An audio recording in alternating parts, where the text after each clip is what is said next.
Welcome everyone to the PodAskew Podcast. I am CJ, and with me, as always, is my hetero life mate, Rico. What's up, man? What's up, CJ? Not much, dude. We got right out the gate, man. We got a guest, so we don't even have time to get into our bullshit. We got to pick this guest up and get moving.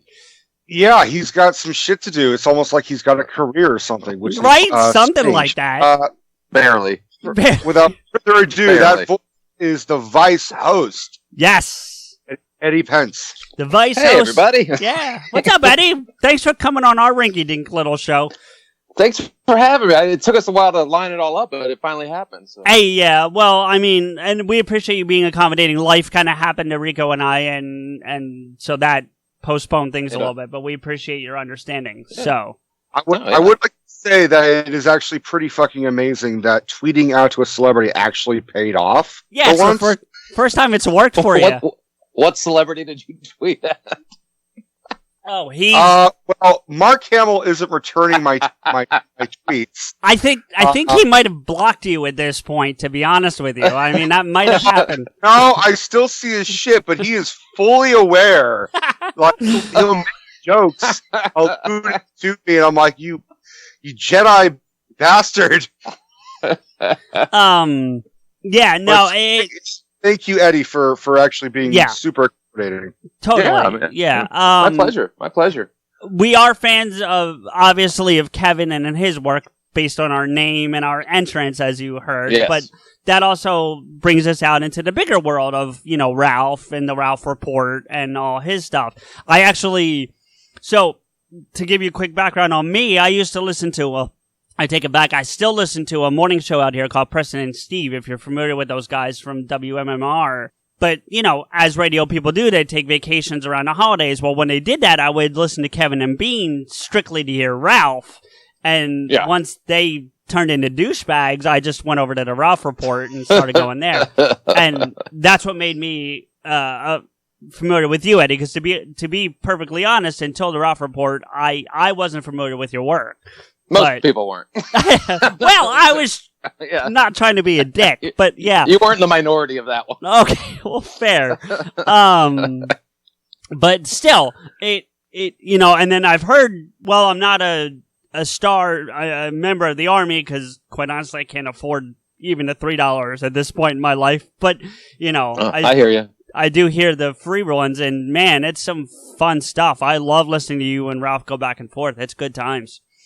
Oh, thanks. I mean, Ralph does all the work on that. I mean, he puts the whole thing together, and I just basically show up and bullshit for an hour, and he gives me shit, and I give him shit back, and it's pretty fun. Right, and that actually leads me into something I wanted to ask you right off the bat. When Ralph does the Ralph Report, do you guys do it all in one day? Like, do you sit down and just do all 5 days on Sunday? No. We record every day. Okay. It's we usually record day, or depending on schedules, night before, day before. It just depends. Like today, we're doing a little earlier than we normally do. We were supposed to go earlier, and I think we ended up pushing until 4 or 5 in the afternoon, and then usually we try to do it at night, so it's as close to day and date as possible in case news pops up. Right. Because he tries to be current event heavy. So we usually try to we record within 8 to 10 hours of the release, if we can. Okay. So yeah, but it is every day, and he builds it every day. It's like a 6-hour process for him to build the show, and then I just show up, record, and then he has another 2 or 3 hours of editing and post-production on it. Oh, so it's basically what Rico and I do. I do all the work, and he shows up for a couple hours every day, or every Sunday. Yeah. I'm the funny one, and he's the director. Yeah, well, I mean, someone's got to do all the work, and we know that ain't going to be you. So, I love you, buddy. The first thing I actually wanted to ask you about, Eddie, because it's just important, and with everything that's been going on in the last couple weeks, I know you're from the Carolinas originally. Is your family okay? Yeah. Well, I'm actually originally Virginia. My family retired down to South Carolina. Oh, okay. They're in Myrtle Beach, but yeah, they are fine. It hit just north of Myrtle Beach, so they got some wind and rain, but nothing serious as far as their area did. I know some people did lose their lives, so it was tragic in some spots, but where they were was relatively okay.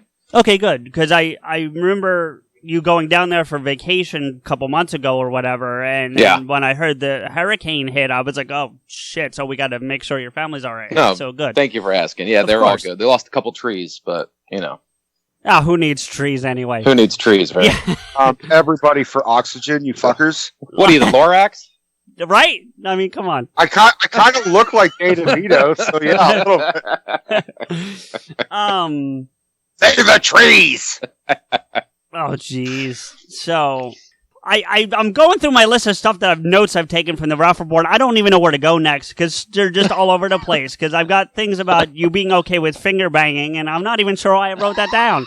So... no, I think Ralph played, he usually plays during the celebrity news segment.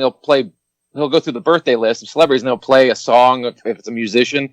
And I think he did that. I forgot what song it was. And then after he played, I was like, that's good finger banging music. I think that's the offhanded comment I made. I think that was it. Yeah. I guess people hadn't heard the term finger bang in like 20 years. So everyone just went nuts with it. I don't know why, but I'll tell you, I do love the One Hit Wonder Wednesday. Because I do get to hear that occasionally, because it seems like the free one changes what day of the week. It's usually Monday or Wednesday, depending, I guess, on what the content was or whatever. I think sure. He tries to mix it up to show people different segments of the show. Sure. Because it is a very segment-heavy show, and it's particular each day of the week. So Yeah. So, but, because I heard the one you guys did about they're coming to take me away, and that, I loved it. I fucking loved it. So... but anyway, Rico, jump in, buddy. Do you? Well, in terms of my research for you, I listened to the first episode that you came on for the Ralph Report, but I also watched a ton of YouTube shit. Oh. Is your opinion of Han Solo still being an asshole still valid, or have you, when you watch The Force Awakens, you're like, all right, he's just an old asshole? Is that? Well, he was just an old curmudgeon in Force Awakens. Yeah. He was just Harrison Ford, is what you said. He was paid a lot of money to come back and do something he really didn't care about doing. But no, he's still an asshole. He's still an asshole. But that's the point that you were trying to make, is that he's a likable asshole. Yes. He's my favorite character in Star Wars, because he is such an asshole. Who's your least favorite character in Star Wars? Ooh. In the original trilogy. In the original trilogy. Oh. Because anybody could pick, prequel characters or even sequel characters. Yeah, anybody can, yeah. The original trilogy, that's tough. Let me see. Let's think. I like Luke, I like Leia, I like Han, Chewie.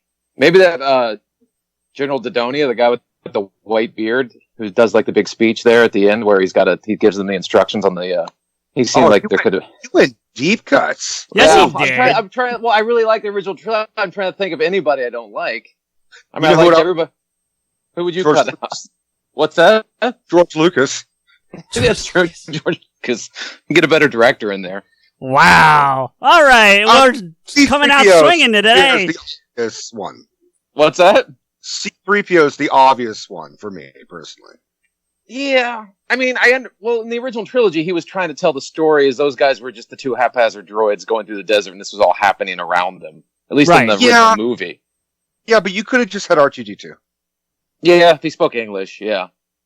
I mean, Luke understands him. Which never made any sense. But, I mean, that's the whole thing, is that, Luke at some point, either in fucking Tatooine Elementary or some shit, studied R2-D2 language. Yeah. Well, I guess it's part of the curriculum on Tatooine. Well, if you recall from the Avengers movie, Groot was an elective on Asgard, so I'm guessing droid is an elective on Tatooine? That's just my guess. I guess, you would have to learn to speak droids, especially if you're farmers, and that's all you do is work with droids. Right. Well, then why are there farmers if they're just gonna have the droids do all the fucking work in the first place? Somebody's gonna be all angry and yelling at people like Uncle Owen, just a dick. Yeah. See, I'm telling you, the villain is George Lucas. That's what I'm saying. Oh, dear. Wait, the villain is George Lucas? That's what Rico says. What I think. He's gotten a little... Why do you think that? Take a look at the prequels.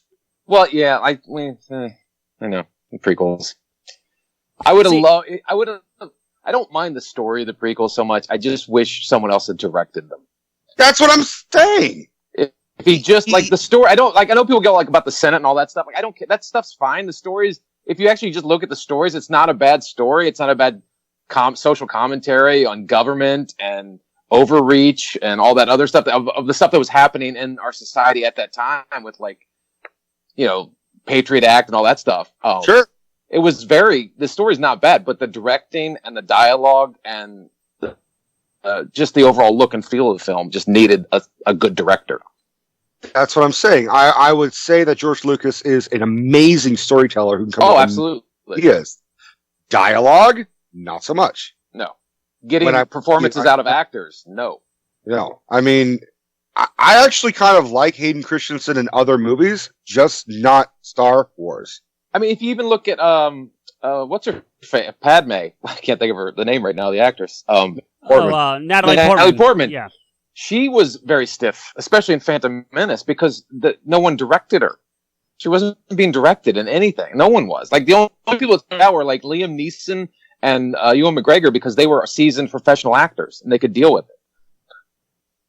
Samuel L. Jackson barely had anything to do. Samuel L. Jackson.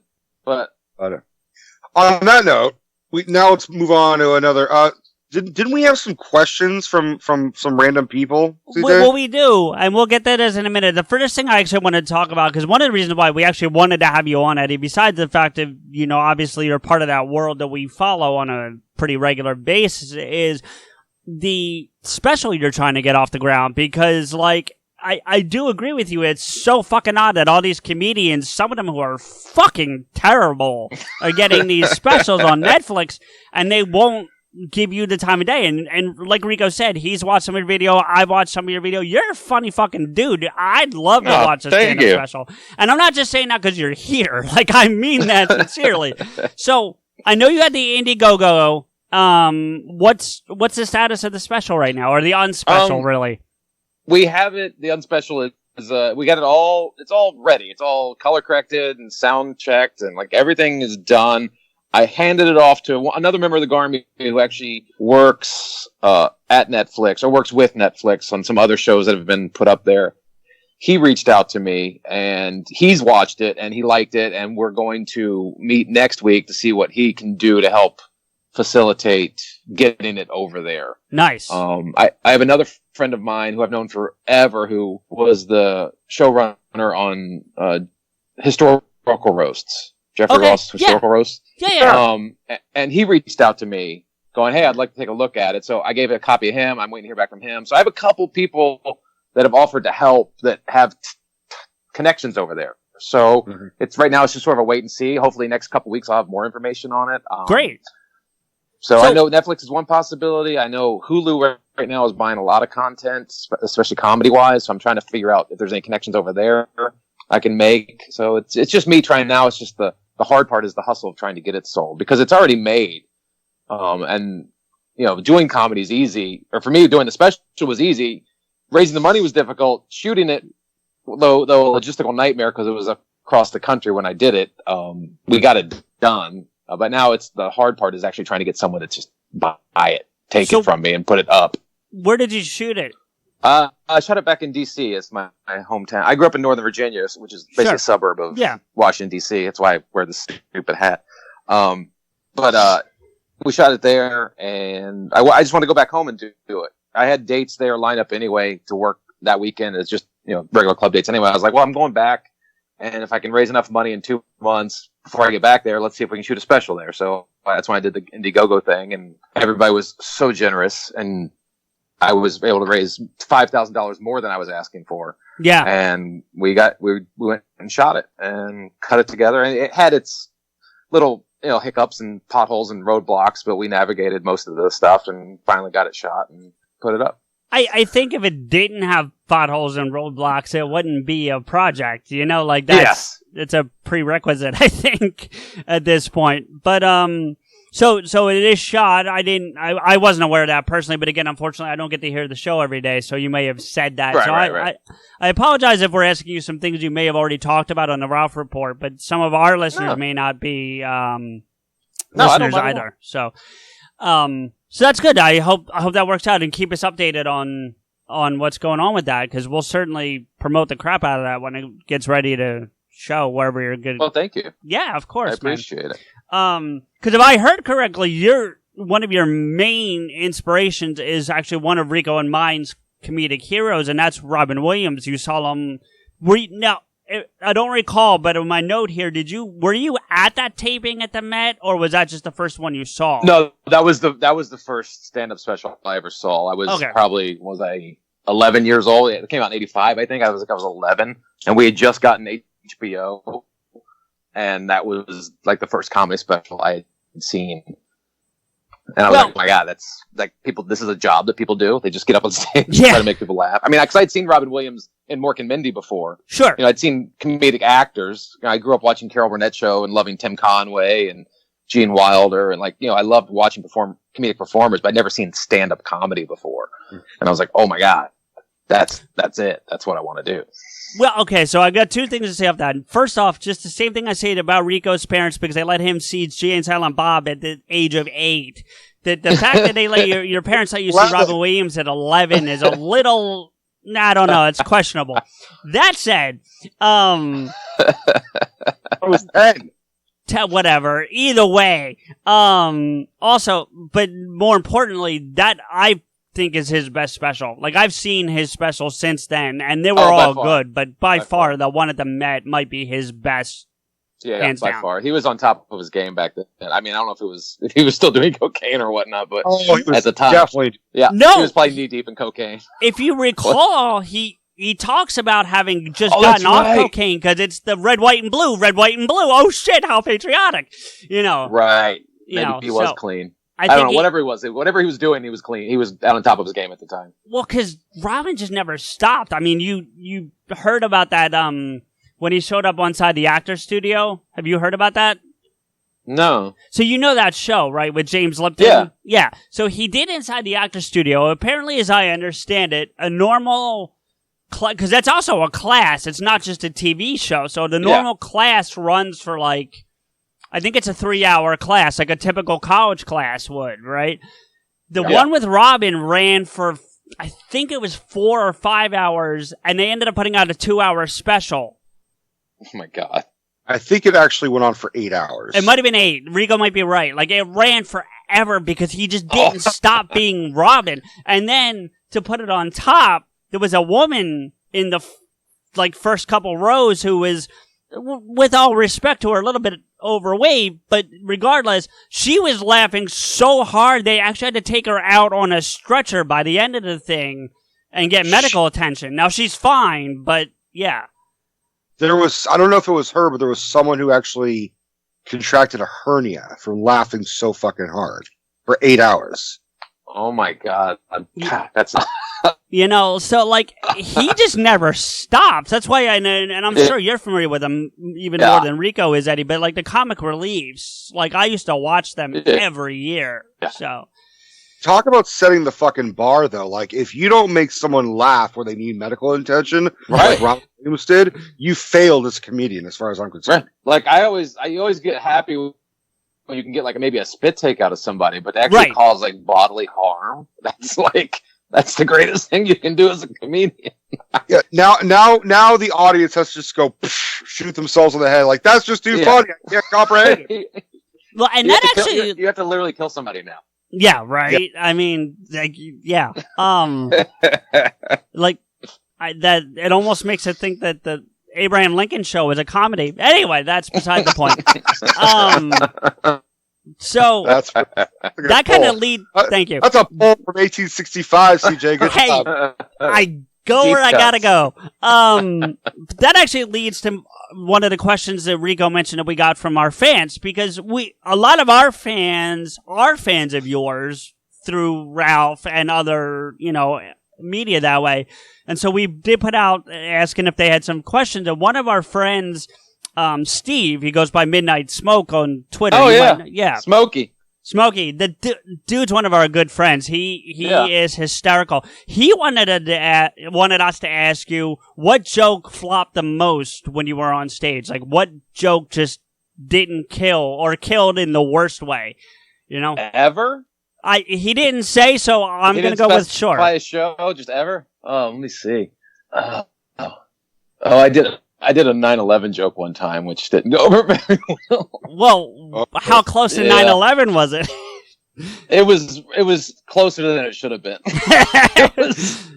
It was like this was probably like 2005, maybe 2005. So it was like four years later. Oh, that's pretty far removed. Like, I mean, I've heard some good ones. I thought mine was okay, but I guess it was just the venue. And I've done the joke other times. I never did this joke a lot, but I had done it and it had worked before. But then I did it this one time, and it just like nobody was having it, and it was bad. I basically set up the joke because and if anyone here had, I completely. It was a horrible tragedy, and it was awful. Oh, sure. Comedians try to make light of situations too. So this is my 9/11 joke, and it's terrible, and I know, but I'm going to do it. So my wife and I, we were planning our wedding. We got married in 2004, and we were setting up our wedding date. And the place we want to have our wedding at, there was 2 dates available: October 2nd, which is the date we got married on, and the other open date was 9/11. And I was pushing hard for 9/11, and my wife wouldn't have it. And the reason I was pushing so hard to have a 9/11 anniversary was because I know I'm a terrible gift giver. And whenever our anniversary rolls around and I forgot to give her an anniversary gift and she would get upset, I'd be like, "Oh, you know what today is? Some people just want their husbands back." Oh! I know, it's terrible. I know it's bad. I know how horrible it is. And I've grown as a person and as a comedian since those times. How young were you? Oh, God, I was probably only like 2005. I was probably 2000. I was probably like 4 years into comedy, maybe 4 or 5 years into comedy. And at that point, you're trying to be like kind of edgy and like, I'm going to do a 9/11 joke. Here's the thing, Eddie, and I mean this. Right. It's actually a good it's joke. Bad. Like it's simultaneously terrible and good because it is funny and it does have that audience reaction. I'm sure that most comedians want of and you're a stand-up. I will never do that. This is as close as I get to doing stand-up. So, he's a sit-down comedian. Well. I have a disability, for fuck's sake. If I stand on stage, I'm going to fall over. But that's not the point. That is the point. That's your joke. Yes. All right. Can I get to my question, please? So I would think that as a comedian, the worst thing that could happen is like silence, like crickets, right? Like it's almost better to get a reaction in some way. Indifference is worse than like audible boos or moans. Right. Because at least I can get a reaction. And I know they're at least, if they're not enjoying me, they're invested in what's happening in the moment. And if that investment means they're hating me, then that's better than they're like not even looking at me and on their phones and not paying attention. Like indifference is the enemy of any performer. Exactly, and that's kind of what I mean. So, like, while you're not one of those, at least from what I've seen, you don't strike me as like one of those shock comedians that's going for the I'm booze. not, and I don't do comedy like that. And it was just like I was in that phase of when I was just trying to like, let me try to do a 9/11 joke. I'm going to be an edgy comic, and it's like that's not who I am. Whatever. Because if I recall, and to your defense, Eddie, I recall there were. And the names escape me right now, but there were several like high-profile comedians that like days after and weeks that like took some shots at. At least you waited 4 fucking years. I mean, like that's at least reasonable. I wasn't even planning on writing one, and then we were sitting there at the wedding planners, and they gave us the 9/11 date, and then all of a sudden it just clicked. I'm like, well, that could be a funny bit if I turn it back on me somehow about how I'm going to be a terrible husband, and so I went with that angle on it. I wasn't trying to specifically make fun of 9/11. I'm not like there was that one joke. I forget what comedian did where he's like, I found out what type of person I was when I realized how long it took me to masturbate after 9/11, and I found out what type of person I was between Towers 1 and 2. Yeah, I remember that joke. I'm trying to remember who fucking. Yeah, I don't remember what comedian said it, but it's one of those jokes that's like so funny and so awful at the exact same time. Exactly. I think it was Jeff Ross. It might have been. Jeff Ross gets a lot of like leeway of being particularly mean. Well, that's who he's established himself. Yes. As, that's what he does. That's what people. It's him with Anthony Jeselnik. Like you expect to see that type of humor when you see Jeselnik. I fucking love Jeselnik. That guy cracks me to hell. Oh yeah, it's amazing. Yeah. It's great, but he's worked hard. And yes, he's probably eaten a lot of shit on stage to get to that, to develop that persona, and to find that audience. That audience has to come to him. Would you say that Jeff Ross, though, just briefly, is probably this generation's Rickles? Do you think, or similar? I mean, I don't put anybody on par with Rickles because he was just friggin' ridiculous. I mean, I guess as close as you can get. Yeah, maybe. No, I mean, I'm not. He's a great buster of balls, but Rickles was just like he was like a mile a minute. Oh no, Rickles is like the Mount Rushmore, of course. Yeah. But I'm saying, like, if you're gonna have like a modern day comparison, I think that's as close as you get. Yeah. Well, that's a good question. Who would be on the Mount Rushmore of comedy? Rickles, Carlin, Pryor. Who would be number 4? Kinnison? Robin? Ooh. Oh man, I mean, like Robin did so much outside. I mean, are you talking solely stand-up comedy or just like comedy in general? Because Robin Williams made such an impact in like performing comedy, not just stand-up comedy. Yeah, just the 4, just the 4 best stand-up comedians that would be on Mount Funmore. Oh man, yeah. I mean, those guys. I mean, you got to look at like Chappelle. Yeah, what he's done. I did not love his last special, to be perfectly honest. There was moments that special I really dug, and there was moments that special I was like, okay, you're just trying to get people to fucking go nuts. Like you're writing jokes specifically to antagonize people, which is fine. He can do whatever he wants. It's his special. But then there's other moments where I love, like his stance on his abortion bits. I thought those were great. Well, I thought it's great, but there were times where like I feel bad. I'm laughing. Like it's not. It's more of like, ugh. It's not so much as laughing out. It's just kind of. Ugh. I don't know about that because to go to your point, Eddie, about Jeselnik, he's got that abortion joke on his last special that was like about dropping a baby. That it was like, okay, that was kind of funny. Like it's rough, but it's funny, you know. I mean, so. I don't know if because I view it as a comedian, so I see what he's doing. Like I laugh at the jokes and I appreciate the jokes and the bravery to say those things on camera and in front of a packed room to say those. I mean, just to say that some of the stuff he was saying takes a lot of balls. But I also see like some of the jokes seem to be written just to antagonize people, just to piss people off. Yeah. Which to me isn't like, okay, well, what is that really comedy, or are you just trying to get a rise out of people? Like, I don't know what. Shock them. Yeah, a little bit. Yeah. Yeah. I mean, and then there's other stuff that I was generally like, oh my God, some of this stuff is brilliant. On the flip side, I thought his other 2 recent Netflix specials from like a year or 2 ago, those were fucking hysterical. I thought those were infinitely funnier. And then I kicked in the pussy. I thought that was, I thought that part was just, it was the best ending to a great setup.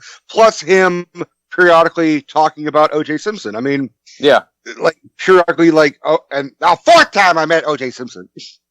Yeah, it seemed like those other 2 specials were stuff he had been working on and crafting. And this seems like this special just solely came out of the fact of like the way the PC culture has gotten and started taking down people for the way they speak or talk. And it seems like this was just a sole rebuttal to that, and it was built that whole way. I mean, that's the way it came off as, but you know, I can agree with that. I had a question, I just lost it. Son of a bitch. Go to the other questions. There's other studies. There's a couple, but the other thing I wanted to ask you real quick, though, Eddie, is just because you sit with them so frequently, do you think? Because you have to admit, I'm sure that Ralph's a funny fucking dude, but doing stand-up on stage is very different than what Ralph does, both when he was on the radio and now with the Ralph Report, and even with Babylon. So, like, if he's done it, then I've never seen it. But do you think Ralph could go up and do like a set? I think so. I think he could. I don't think he could get right up because he would. You do have to go up and eat a little shit because it's different. It's a different timing. It's a different performance than going up and doing a live podcast or hosting something and being funny as a host. And I'm sure he could get up there and just bust balls on people in the audience because he's great at that. Like he could just start doing crowd work and probably be hilarious. But to craft like a 15 or 30 or an hour set, it would take time to do that. And he's more than Cable because he's a brilliant writer and he's the hardest worker I've ever seen at anything. So if he decided to go that route, no doubt he would be amazing at it. Okay. Just curious. But Rico, I don't think he could just go up next week and crush for 15 minutes on material. I think he could, unless he had his if Garmy was there, he's going to crush. But if he goes to a place where people don't know him, it might, but that's comedy. That's stand up with anybody. Speaking of the Garmy, you've kind of developed your own following with the idiots, from what I've seen, and that seems to be a newer, a newer phenomenon. So, how does that feel to have your own spin-off of the Garmy? It's kind of cool. I've been slugging away at this career for 21 years now, and I'd been on TV before. I'd done special. I'd been to all the comedy festivals. I'd done the big things you're supposed to do as a comedian, but I never gotten the traction with a fan base. I never built that following. Being into Ralph's show and with the Garmy, he's got that built-in following, and they were so kind to me to embrace me because coming into that situation, I didn't know what it was going to be like. It could have backfired horrendously. Right. Because people don't like change and this is our group. What are you doing here? That sort of thing. And I think he did lose some people because of that very reason. But for the most part, I would say 80-90% of the Garmy has brought me in, and a lot of them become fans of mine just through the show and through other things that they followed me onto other podcasts that I do. And I had 11 or 12 people come to the special taping that just lived in that area. I had these people now consider themselves fans of me, which is really kind of cool. And to actually have someone came up with the name Idiot as the group, and I was like, that's perfect. And it sort of just kept growing. I also like the logo I saw on that T-shirt. That's kind of got that Star Wars-esque. Oh yeah, look Erin, another Garmy member, Erin. She created the Care Force one too. Her and another Garmy member, Todd, kind of combined that one. Erin was like, I want to make your logo. I'm like, you have any ideas? I'm like, just make it look like Star Wars. And that's what she came up with. Yeah, it looks good, man. I like it a lot. Yeah. So, you mentioned, Rico, if you have something, let me know, but I'm kind of going off my list here because you mentioned the other podcast, and Smoke sent us the most questions more than anybody else off our hashtag. So he did have another one. He wanted me to know, is insomnia the reason you do so many shows? It could be. Yeah. Well, I do have insomnia, so I don't sleep a whole lot. But the reason I just say yes to everything. Right. Because life is so short and this career is so weird, and you don't know where one thing leads to the next. So you got to just say yes to everything. Sure. Hence why you're here right now. Right. But I enjoy it. If I hated doing this stuff, I wouldn't even be in this business. But I know that's what this business is, and I enjoy it. So I just if someone says, "Hey, you want to come on my show?" I'm like, "Yeah, absolutely, I want to come on your show." Oh, and if someone's like, "Hey, you want to start a podcast?" I'm like, "Yeah, if I have time, if I have the time or whatever, yeah, let's do it." So I'm on another podcast called The Ramble with my comedian friend Jerry Rocha, and then I just started this Swings and Misses thing a couple weeks ago with Jen Sturger and Cody Decker, former baseball player, and that's been going well. I mean, it's the hours in the day there don't seem to be enough anymore, but right, yeah. Well, and it's funny because you bring up the Swings and Misses, so our fans know that Rico could give a flying fuck about sports, but that I am an Eagles fan, diehard Eagles fan. I've been an Eagles fan. I live just over the bridge in Jersey from Philadelphia, so I've been raised. That's too bad. No, it's a good thing. Trust me. I hate the fucking Eagles, man. I'll actually tell you something kind of interesting, Eddie, in a minute, but so that's one of the reasons why I connect with Ralph. Because where he grew up is literally, I think I work in that town now. You know what I mean? Yeah. So it works out to have those connections, and then obviously Kevin up just being in Jersey, even though he's a little further north than where I live, it's still close enough that it feels the same circle. But you're doing this sports podcast now. What is it? Well, correct me if I'm wrong, but it seemed like a radio show that they also release as a podcast. Am I correct? Yeah, it's on the radio.com app. Right. And we record 10 a.m. to 1 p.m. Pacific time every day with cameras. It's it's video. It's a 3-hour show, and then immediately after that, it goes up to iTunes and Stitcher and all that stuff as a podcast. So it's we just started like 3 weeks ago, and the sketchy thing about it is I was hesitant to take the job.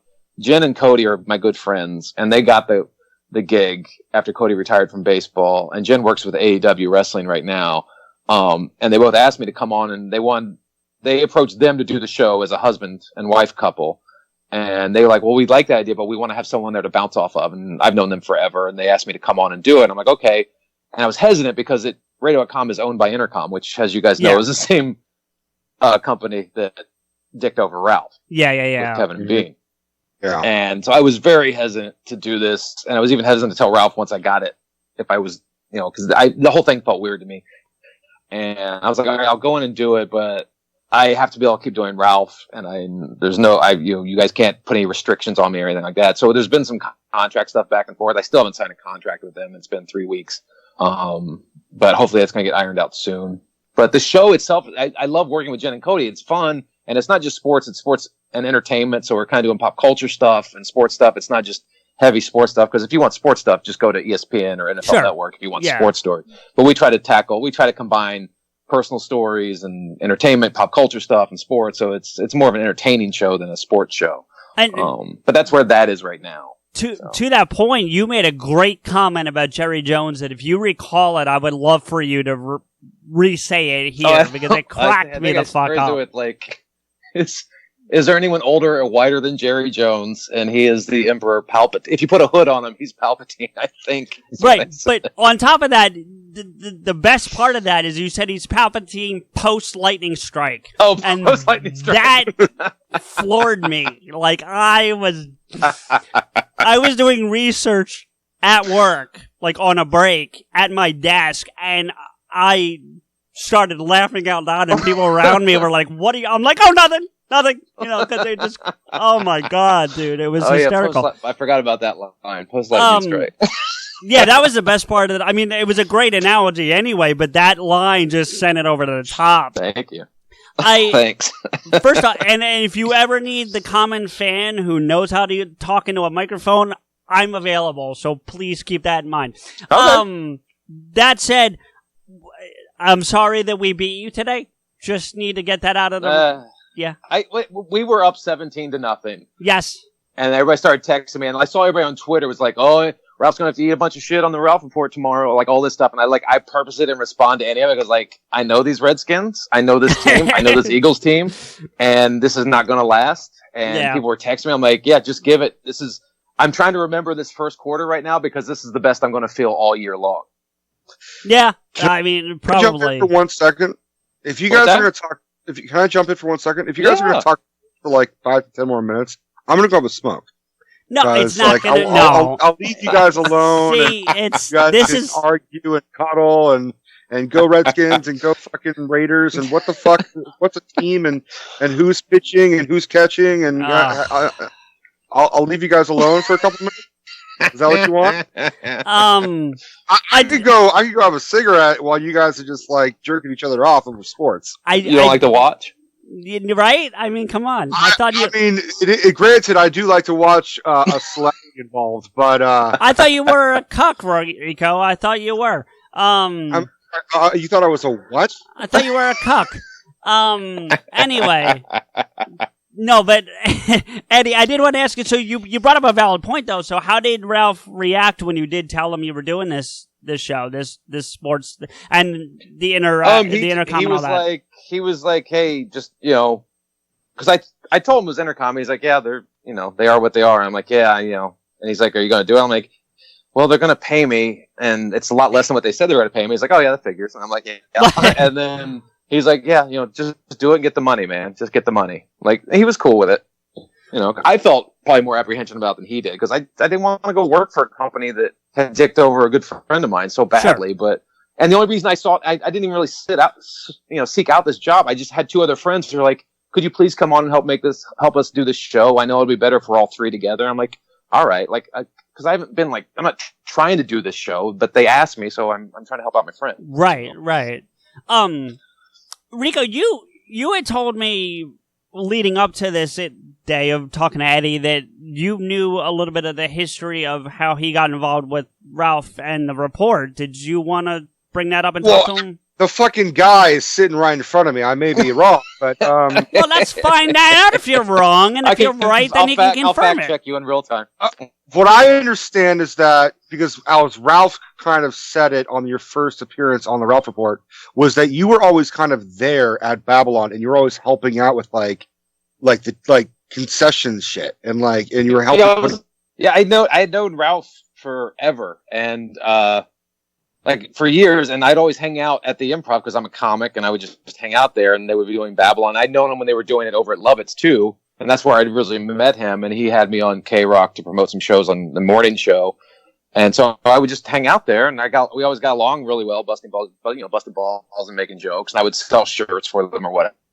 I would give his drunk ass a ride home sometimes, and then he just.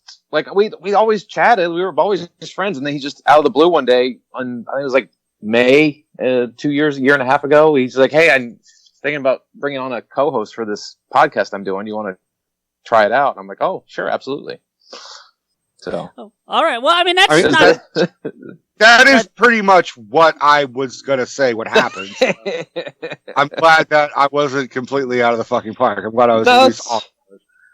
Yeah, I mean, we'd always been buddies, and I think he reached out to me because he knew I had an open schedule, and I'm reliable, and You also seem pretty, and I don't know if you do it on purpose or just your nature, because we're just getting to know you ourselves. But he pounces on everything you say like a fucking cat, dude. Like, he is brutal on some of this stuff you come up with. And then some of it's so just. You're not even trying. You're just saying something in passing, and he just pounces on that shit. Yeah. Well, I mean, that's when Ralph is best, right? When he's ripping on somebody. And I think he thought that's maybe what. I guess he was getting feedback from the listeners of the show before I came on. Like, you need somebody there to bounce off of. I mean, you were so good on Kevin and Bean ripping on Bean or ripping on Kevin. I think that people wanted that, so he brought me on board, and it took me a while to find my groove with it because I needed to be the foil on that show, and I understood that. Right. He didn't tell me to be that. He said, "Come on and do whatever you do." But I knew that's kind of that's when Ralph is at his best, when he has a foil to go against. And I was like, all right. So my whole thing is I just go in there with no filter, and I just say the first stupid thing that comes into my head. And then it just blurts out. What's that? That sounds familiar. Yeah, so but you have to in order to be entertaining on that show, and right. And for me, and I'm not there for the pre-pro, and the prep, so I don't know what's coming at me, so I can't sit there and think and try to craft a joke. I just have to say what's in my head without thinking about it, and then he jumps on it, and 85% of the time it's a stupid thing to say, but I'm in the moment, and I just got to say something, and I say it, and he jumps on it, and it becomes something. Yeah, because he loves going out, especially your food tastes and things like that. He just, I mean, the whole what does he call it? The I want to say the wheel, but that's not it. But he spins that. Oh, slot machine, the patented Eddie Pence slot machine. Yeah, I don't. Rico, are you familiar with this or no? What? Care to elaborate? Eddie, do you want to do it or do you want me to do it? It doesn't matter. I'm a picky eater, so what we do is every day there's some food related holiday or moment in history that relates to food, and he talks about the food and asks me if I would eat it, and I'm a very picky eater notoriously, and I give him a thumbs up or thumbs down after he says what the food is, and then he presses the Eddie Pence slot machine sound, so it sounds like a slot machine coming up, and it either hits three things and I give him a thumbs up and it's all coins, or it's it doesn't hit, and then he yells at me. I think he needs to bring the food and have you eat it on air. No, they've done it. You have?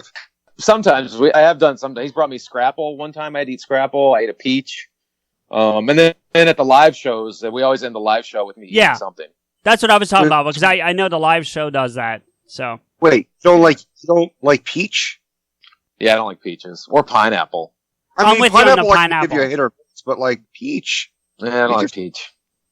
Okay, I'm big on texture, and it feels like I'm biting into a human tumor. I gotta tell. I'm so tempted to do a terrible Nicolas Cage impression right now because of Face Off. I'm not going to do it because it is terrible. But still, eating a peach. But no, all day.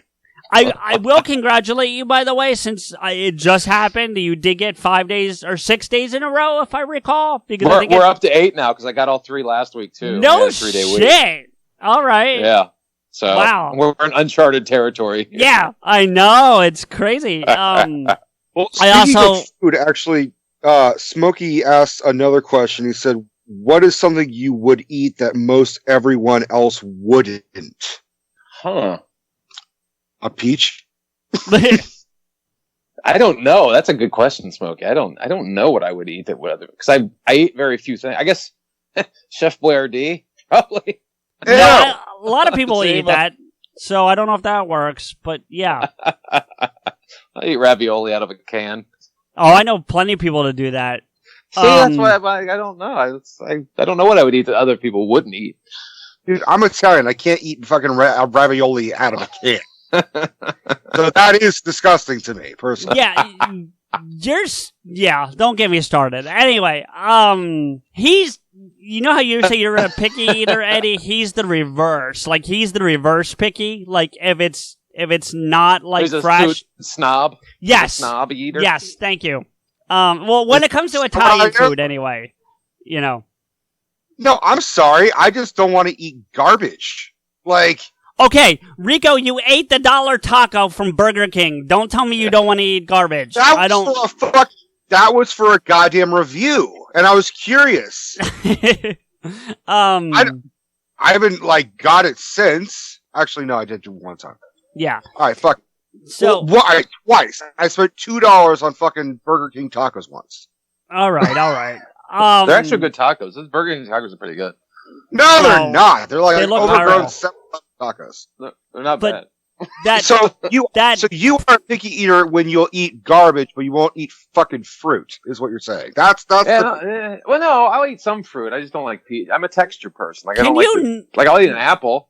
Can you not insult our guest, please? I'd appreciate that. He insulted himself. I'm just helping him out. Don't help.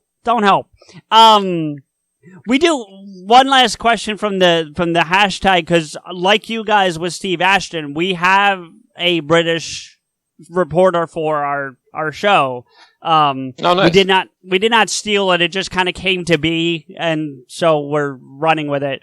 Always flocking to America for some reason. Yeah, our friend Henry, you may know, is making a movie called Chasing Leia, which is a really interesting short that we've been promoting the crap out of now for, basically since we started. And he wanted this. He says that Richard Pryor live in concert is the greatest stand-up comedy show of all time. Do you agree? So I guess the question is, do you think that's the best stand-up comedy ever? Special. Like I said, I'm so partial to that Robin Williams live at the Met just because of the impression it made on me the first time I saw it. Yeah. There's a ton, the Richard Pryor one is a great one. There's 2 or 3 George Carlin ones there, in the late 80s, I think are phenomenal. There's a couple Bill Burr ones I think Bill Burr's I think are just amazing. Brian Regan, I Walked on the Moon, kills me. I don't know if Richard Pryor, I love Richard Pryor, but I don't know if that one to me is the greatest one of all time, just because of, the Robin Williams one is just one that knocked out of the park for me as a child. And I agree with you. Printed on my brain. There's a George Carlin one. Unspecial. Yeah, it will be the unspecial when that comes out. Well, yeah, it has to come out first, Rico. Come on. You talk about the Carlin ones, one of the ones that you talk about making an impression, one of the ones, and I wish I remember the name of it because I've only seen it twice, but it still registers with me. He did one where he took the 10 Commandments and knocked it down to 3. Yes. Yes. I can't think of the name of the special, but yeah, I know which one you're talking about. It's called It's Bad for You. Oh, is that the one? Okay, thanks, Rico. And I think if I recall, it's the same one where he talks about when we were younger, we had an immune system by jumping in the fucking Hudson River and swimming for a day. That's how that kind of stuff. Polio. So, Rico, please jump in because I've been talking nonstop. Or we'll just start talking sports again because I'm sure Eddie and I could do that for another hour. If you do, just let me go up and smoke, and I'll come back. You think I'm joking? Like, I would like to have a cigarette, guys. Like, I'm not. You should have had the cigarette before we started. We didn't have time to start because all of a sudden we had to start doing this shit. Don't. We didn't expect. Do you see what I deal with on a weekly basis, Eddie? Jesus Christ. Yeah. I feel bad for you, but you're wearing an Eagles jersey. Oh. Wow, he insulted both of us in one sentence. Yes, well, that's why he is who he is. Fucking You spend 5 days a week with Ralph Garman, you learn some things. Yeah, I'm sure you do. You actually talked. That's fucking Eddie. I thought we had like a connection. We were texting each other and making fucking jokes. Well, you were getting ready to walk out and have a smoke, right? Well, I can't smoke in my house. Well, then you just wait till the interview's over. Fuck. We got to talk about something interesting apart from sports, for Christ's sake. What do you want to talk about? Yeah, Rico, if you're so intense, go ahead there, buddy. Once Upon a Time in Hollywood. Wasn't that the thing that we were going to possibly talk about? I suppose. See, he's so... All right, CJ, if you got some shit you want to say, go ahead. No, this is... Hey, anyway, we're not this disjointed, Eddie. I promise. This is argue with me in front of Pence. This is fascinating. I'm glad you're finding it. It's our last show, so I mean that's the fucking comedy team of Abbott and Abbott. More like Abbott and asshole. Anyway, second week in a row, I got you. That was so good of a joke. I don't know how to cover from that. Yeah, I know. Second week in a row, I got you like that. Because the one we put out today, I got you like that too. Eddie, if you want to talk about that movie, because he does want to talk about it, and I know that you and Ralph talked about it a little bit at the time. The episode I heard, you had not seen it yet. You were going like that day, I believe. So. Oh yeah, I saw it. What were your thoughts on it? I enjoyed the movie. Again, it's long. It's Tarantino, so if you could cut out 45 minutes, it'd be a better movie. Just like The Hateful Eight. But yeah, I enjoy Tarantino stuff. I thought the last 20 minutes was amazing. I was so satisfied. It was like one of the most satisfying 20 minutes in film. Right, for some reason, the way he built it, and then when it was happening, I'm like, I'm really enjoying this. I'm really enjoying this. I remember because I've made the mistake of hearing a couple different reviews from different sources before I saw the movie, because I try not to do that because I feel like it in general, no matter what you're seeing, it affects your opinion or how you view something. And unfortunately, I did hear you and Ralph talk about it before I saw, and like Ralph's thing about Tarantino's foot fetish was playing in the back of my head the entire time. So like, and he's right. Like I always kind of knew that myself, but it really is like in your face in this movie. Yeah, it's a lot. A lot of hippie, dirty feet. Yeah. Well, I love how he basically replaced, in all of his other movies, he uses the N-word so much. And he basically replaced the N-word with hippie in this movie. Yeah. Yeah, that's true. Yeah. Like the same connotation, the same way it was delivered. It was just, he just replaced that word with hippie. It's Tarantino. I had a bit of I didn't hate it, but I was very disappointed by it. I think we're all Tarantino fans, but I was just disappointed because I was hearing nonstop amazing reviews about, oh my God, it's his magnum opus. Oh my God, it's the best movie he's ever made since Pulp Fiction. And I think, no, it's really fucking not. I would say Hateful Eight was infinitely more entertaining. I agree that the last 20 minutes were pretty fucking spectacular, but you're going for 2 hours of zoom shots of 1969 Taco Bell, and and the Manson family really kind of didn't need to be in this fucking movie to begin with. Well, no, that's not Leo true because you need it for the twist at the end. If you don't have that twist at the end gets destroyed.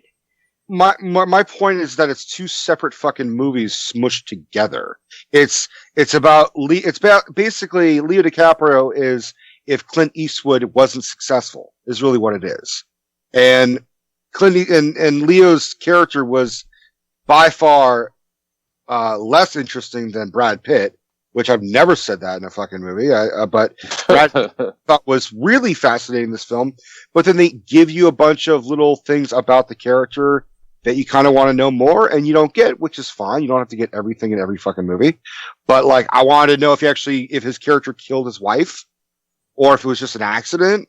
I do agree that I think as much as the guy looked and sounded like Bruce Lee, that was kind of a disrespectful scene in its own fucking way. Where about, you know what I'm talking about, the Bruce Lee scene with yeah. I mean, I know Bruce Lee was very kind of self-aware and self-deprecating, but like, I just kind of felt like it was misplaced in the film, personally. I do think that Tarantino needs to direct a fucking horror movie, because that whole scene with Brad Pitt walking to the range. Yeah. That was insane. And then we're like, oh my God, he's going to find the old man dead. Nope, the dude's alive, just like they fucking said. And it's Bruce Dern, because Bruce Dern needs fucking work, I guess. Okay, good for him. And then, that was supposed to be Burt Reynolds, I believe. Yeah, you're right. It was supposed to be Burt Reynolds, but also, Al Pacino was fucking wasted in that film. Well, because I think that would have been Michael Parks. Without respect to Michael Parks, I think that's who that would have been had it not been the same reason why Burt Reynolds on the movie. I don't know, Rico. I like that. If I was to put it somewhere, I agree with you that it's not the best thing since Pulp Fiction. I would still put Pulp Fiction and both Kill Bills above it, but it's right below them for me. That's where I kind of would put it in the rankings. I think my final review about it is that I think the little girl was the best part of that whole fucking movie, as far as I'm concerned. Yeah, she was great. Every good. time I go into a Tarantino movie, I expect it's going to be longer than I want, and there's going to be about 25 minutes, maybe three scenes that are going to be so awesome and blow my mind that it's going to make me not care so much that I'm there for 3.5 hours. And that's usually what I get out of every single Tarantino film. I don't walk out going, that was the greatest film ever, I love Tarantino. It's just like every Tarantino film is the same to me. It's 3 hours long, and there's 20 minutes of it that are going to be spectacular. But it to me, it didn't feel like it had, that quote unquote Tarantino scene. It didn't have a Royale with cheese. It didn't have a Sicilian scene from True Romance. It didn't have the dialogue scenes. It didn't have the heavy dialogue scenes like you're expecting. And I'm just talking about the whole last scene, the Manson family murder thing, that was on par with, the Gimp scene, shit like that. Yeah. I would agree with that, but in my opinion, I think there need to be one additional scene, because then the fucking movie ends when it's really finally getting interesting, as far as I'm concerned. There should have been one additional scene, which is another group of members of the Manson family coming back a week later. And that's why Sharon Tate was murdered, is because they initially knocked on the wrong house, got torched by Brad Pitt and Leo DiCaprio, and this was all in a revenge. It would have been a more interesting, so that's how it fucking happened. But you're missing the point, Rico. The point of and Eddie, jump in if you agree or disagree, but the point of the movie is to tell the story about what if Sharon Tate didn't die. That's the overall, that's why right after you see her walk back in their house, it says once upon a time, ... and fades. That's the idea. It's like Inglourious Bastards. That opens with Once Upon a Time, and if the beginning of Inglourious Bastards, because I did forget about that one when I was ranking them, by the way, but that's beside the point. And I agree, but then that's my point, is that it ends just when you're like, okay, now the story can go somewhere. The whole thing should have been happened in the middle of the movie. And then we see what happens with fucking Sharon Tate and Polanski and Leo DiCaprio and all that shit. That's all I'm saying. The prequel should have started at episode 2. Yeah. I liked episode 2, but that's beside the point. That's the worst one. No, it's not. Thank you. No, it's That's not. That's the worst one. The first one's the worst one. No, it's not. Yeah, it is. Yeah, the first one's terrible. Episode 2 is the worst one. No. It looks like a cartoon. It looks like an episode of Clone Wars. Clone Wars is Episode good. 1 had Darth Maul. What did episode 2 have? I like the whole sequence with well, first off, it had the fight scene at the end. The lightsaber duel in episode 1 makes it an infinitely better film than episode 2. Thank you. That's what I've been saying for a year and a half. Just for that, just because of the Darth Maul, Qui-Gon, Obi-Wan lightsaber duel, it's a better film than episode 2. Even if the fight was awful, you still have the music of Duel of the Fates in the background. It's the fucking scene. Episode 2 is irredeemable. It's the worst of the Star Wars movie. You know how bad episode 2 is? Episode 2 is episode 2 of the Star Wars franchise. That's how bad it is. This must be how you feel on a daily basis, Eddie, right? This is basically it? Yeah. It's exactly what I feel like. Nice. It feels good to dish it out, right, Eddie? It does. Yeah. It does feel good. Thank you, guys. I appreciate that. Unleash the Pence fury. Yeah. You know what? I will take credit if Eddie goes into today's Ralph Report recording and just starts dealing it to Ralph, and we hear that and be like, that's a direct result of PodAskew. So, you mentioned being at the Lovitz during all that craziness. Do you have anything about that you would love to want to share or whatever, or elaborate maybe things we may not have known? It was just that whole club at that time was a lot of shady shit was going on. Cause I was good friends with the co-owner, Frank, at the time. I'm still good friends with him. So is Ralph and so is Kevin. They've done Babylon from, the eSports arena down in Orange County a couple times. And that's what Frank runs that now. So they're still good with Frank. And I was good friends with Gabby, who was the manager booker at the time. And that's how, and then she later on became Ralph's, personal assistant for a couple years. I've heard that name. Yeah, Gabby. She also puts together Babylon. She helps put together Babylon. And they all worked there at Lovitz at the time. And it was just, the club was struggling, and Frank, a few years prior to the club going down, brought in the idea of doing live podcasts from there. And that sort of gave an influx of money. And that's when Kevin Smith came in and started doing all his stuff from there. And it kind of gave the club like another 2 years. Oh, and then Frank and Lovitz kind of didn't see eye to eye on a lot of stuff. And then Lovitz was blaming Frank for a lot of the club's short, comings, even though you have a comedy club at Universal City Walk on the second level where parking is $20 just to get in. And most people that are walking the City Walk, you're not getting street traffic because it's families going to Universal Studios for the day. So it's just the worst location ever for a comedy club. And so it was doomed from the beginning. And then, so Lovitz was basically got Frank out. And then I know, Ralph and Kevin had a really good relationship and deal with Frank. And then once Frank left, Lovitz tried to renegotiate that door deal. And that's when, Ralph and, Kevin walked, because they were the only people selling out that club on a weekly basis. It was a dead club except for when they did Babylon. And then Lovitz was trying to take their money from him, and then I think he stiffs them on a couple payments and didn't pay them. Because I'm an asshole. Thank you. And that's when they walked, and they're like, "Screw this!" And they took it over the Improv, and they sell out whenever they go there. So and the Lovitz Club closed, I think, like 6 months later. Yeah, I remember reading that. What do you think is the best club to do? What's the best club you've ever performed at? In the country or like in LA? Well, both. In the country, there's a great club in Madison, Wisconsin called Comedy on State. Okay. And that, a lot of people don't know about that club, but it is a phenomenal club. It's not too big, it's not too small. The crowds are super jacked all the time. It's right there near Wisconsin, the university, the Badgers. Yeah. They have like a little room for Chris Farley, because he's from Madison, Wisconsin. I would imagine that he'd be the golden boy from there. The times I've been there, they haven't really mentioned him, but I don't know. But that comedy club's great. In LA, the Laugh Factory's always been a great room. Right now, the Comedy Store is just every night it's on fire, every single night. Wasn't Jay Moore doing a thing down there regularly for a while? I think he stopped, but I think, was it the Comedy Store or was it the Improv? I forget which one it was at, but he was going like nightly for a while. You'll see that. Like, that'll happen a lot at the clubs in LA. You'll start seeing like Chappelle will show up and just be somewhere every single night when he's getting ready to do a special. Like, they all come here because they know they can bounce to like 4 or 5 clubs in a night.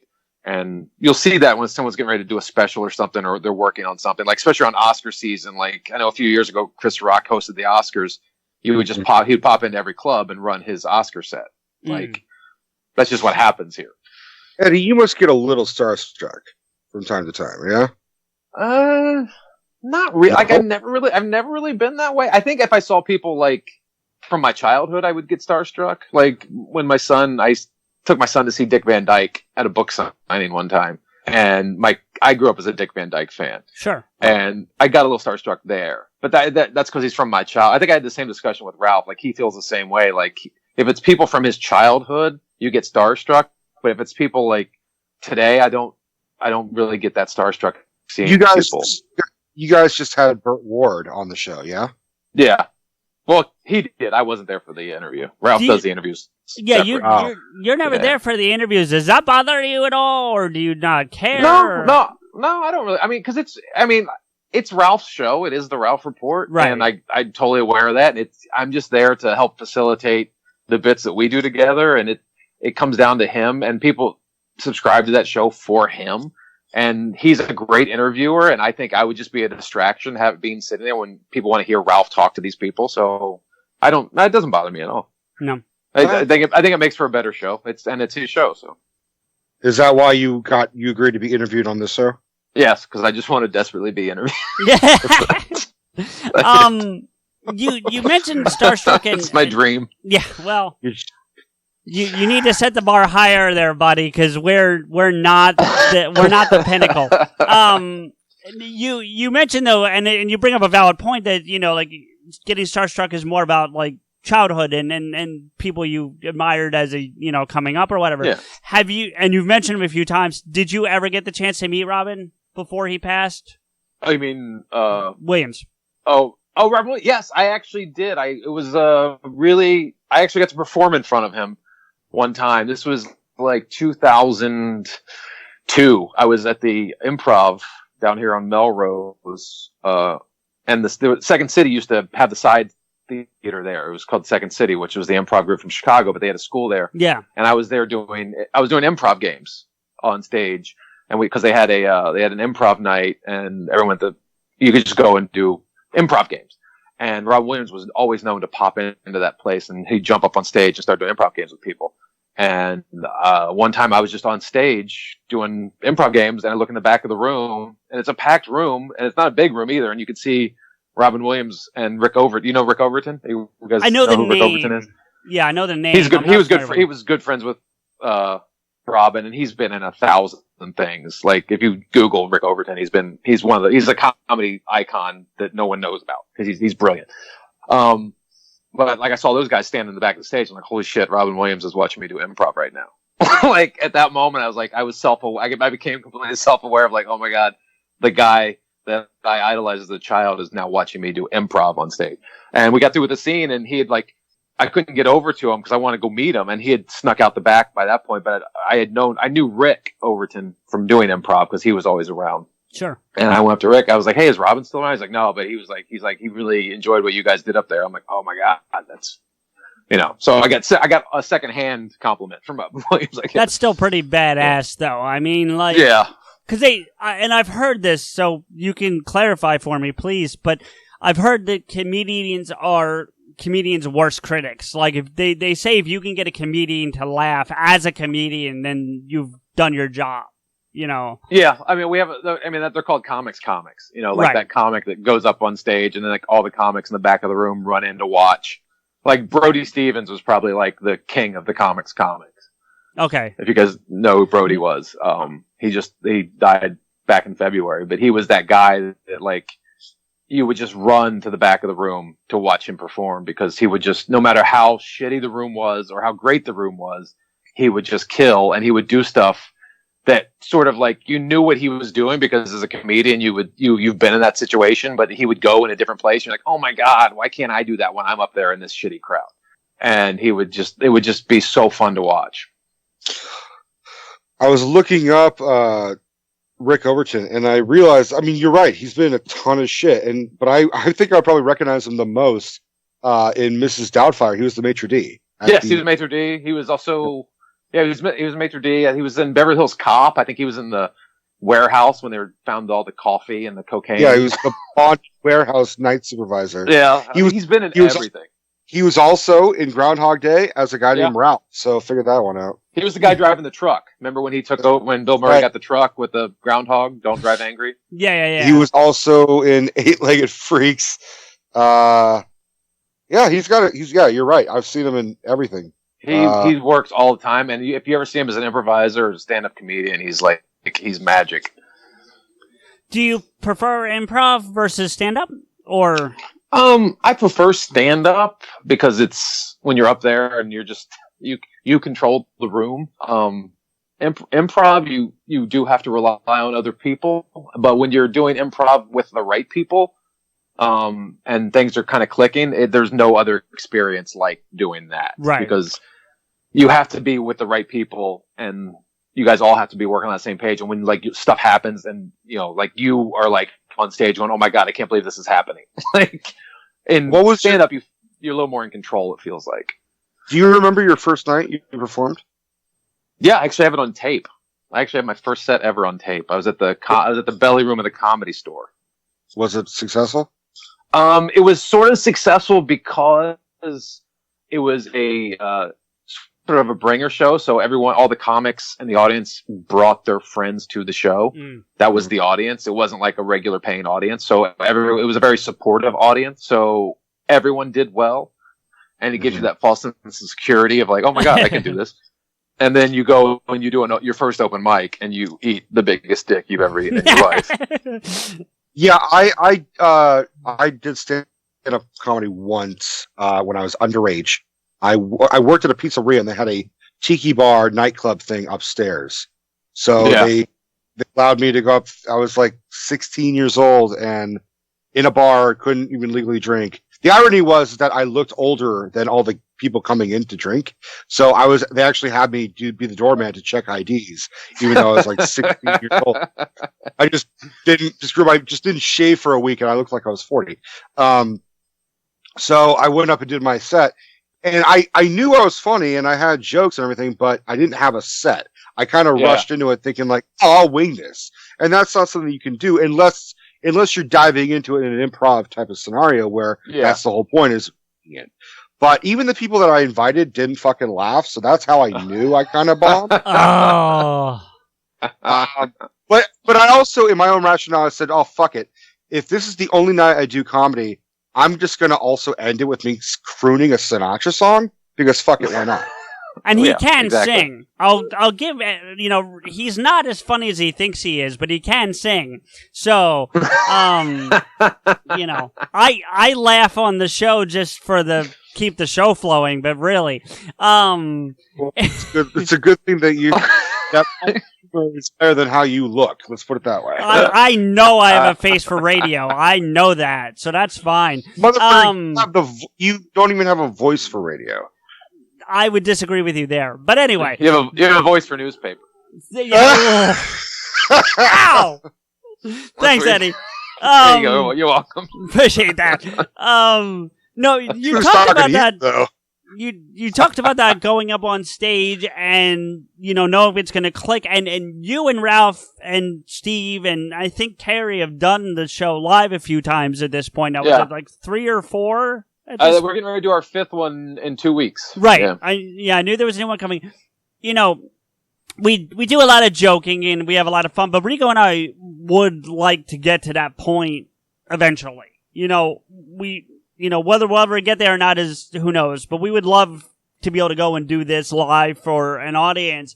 And I gotta be honest with you, that scares the crap out of me. Like, it really, truly does. So, because, like you were saying, I would hate to for us to be doing our thing in crickets. Well, the thing about you're being up, if you have someone up there, it's not just you. So as long as you have each other's backs and you just like, okay, someone, if it starts to slow down, someone pick it up. Like you guys, you have to do that when you're doing like a live podcast or whatever. You just keep it going, just keep talking, and you'll find the funny stuff.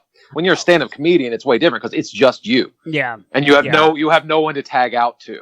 At least with you guys doing a live podcast, you can like, okay, this is my strength, that's your strength. Let's play off each other's strengths, and when stuff, go to our bits when we need our bits, stuff like that. Well, Rico would have no problem throwing me under the bus for the show, so that wouldn't be a problem. That's bullshit. I wouldn't have to throw it into the bus. You just walk across it and get hit. But that's beside the point. I've always wanted to ask a stand-up comic this. And I'm sure it depends on the comic, but is a heckler in its own way a secret weapon? Because a heckler annoys the piss out of comedians, but you can also turn it around on them to make.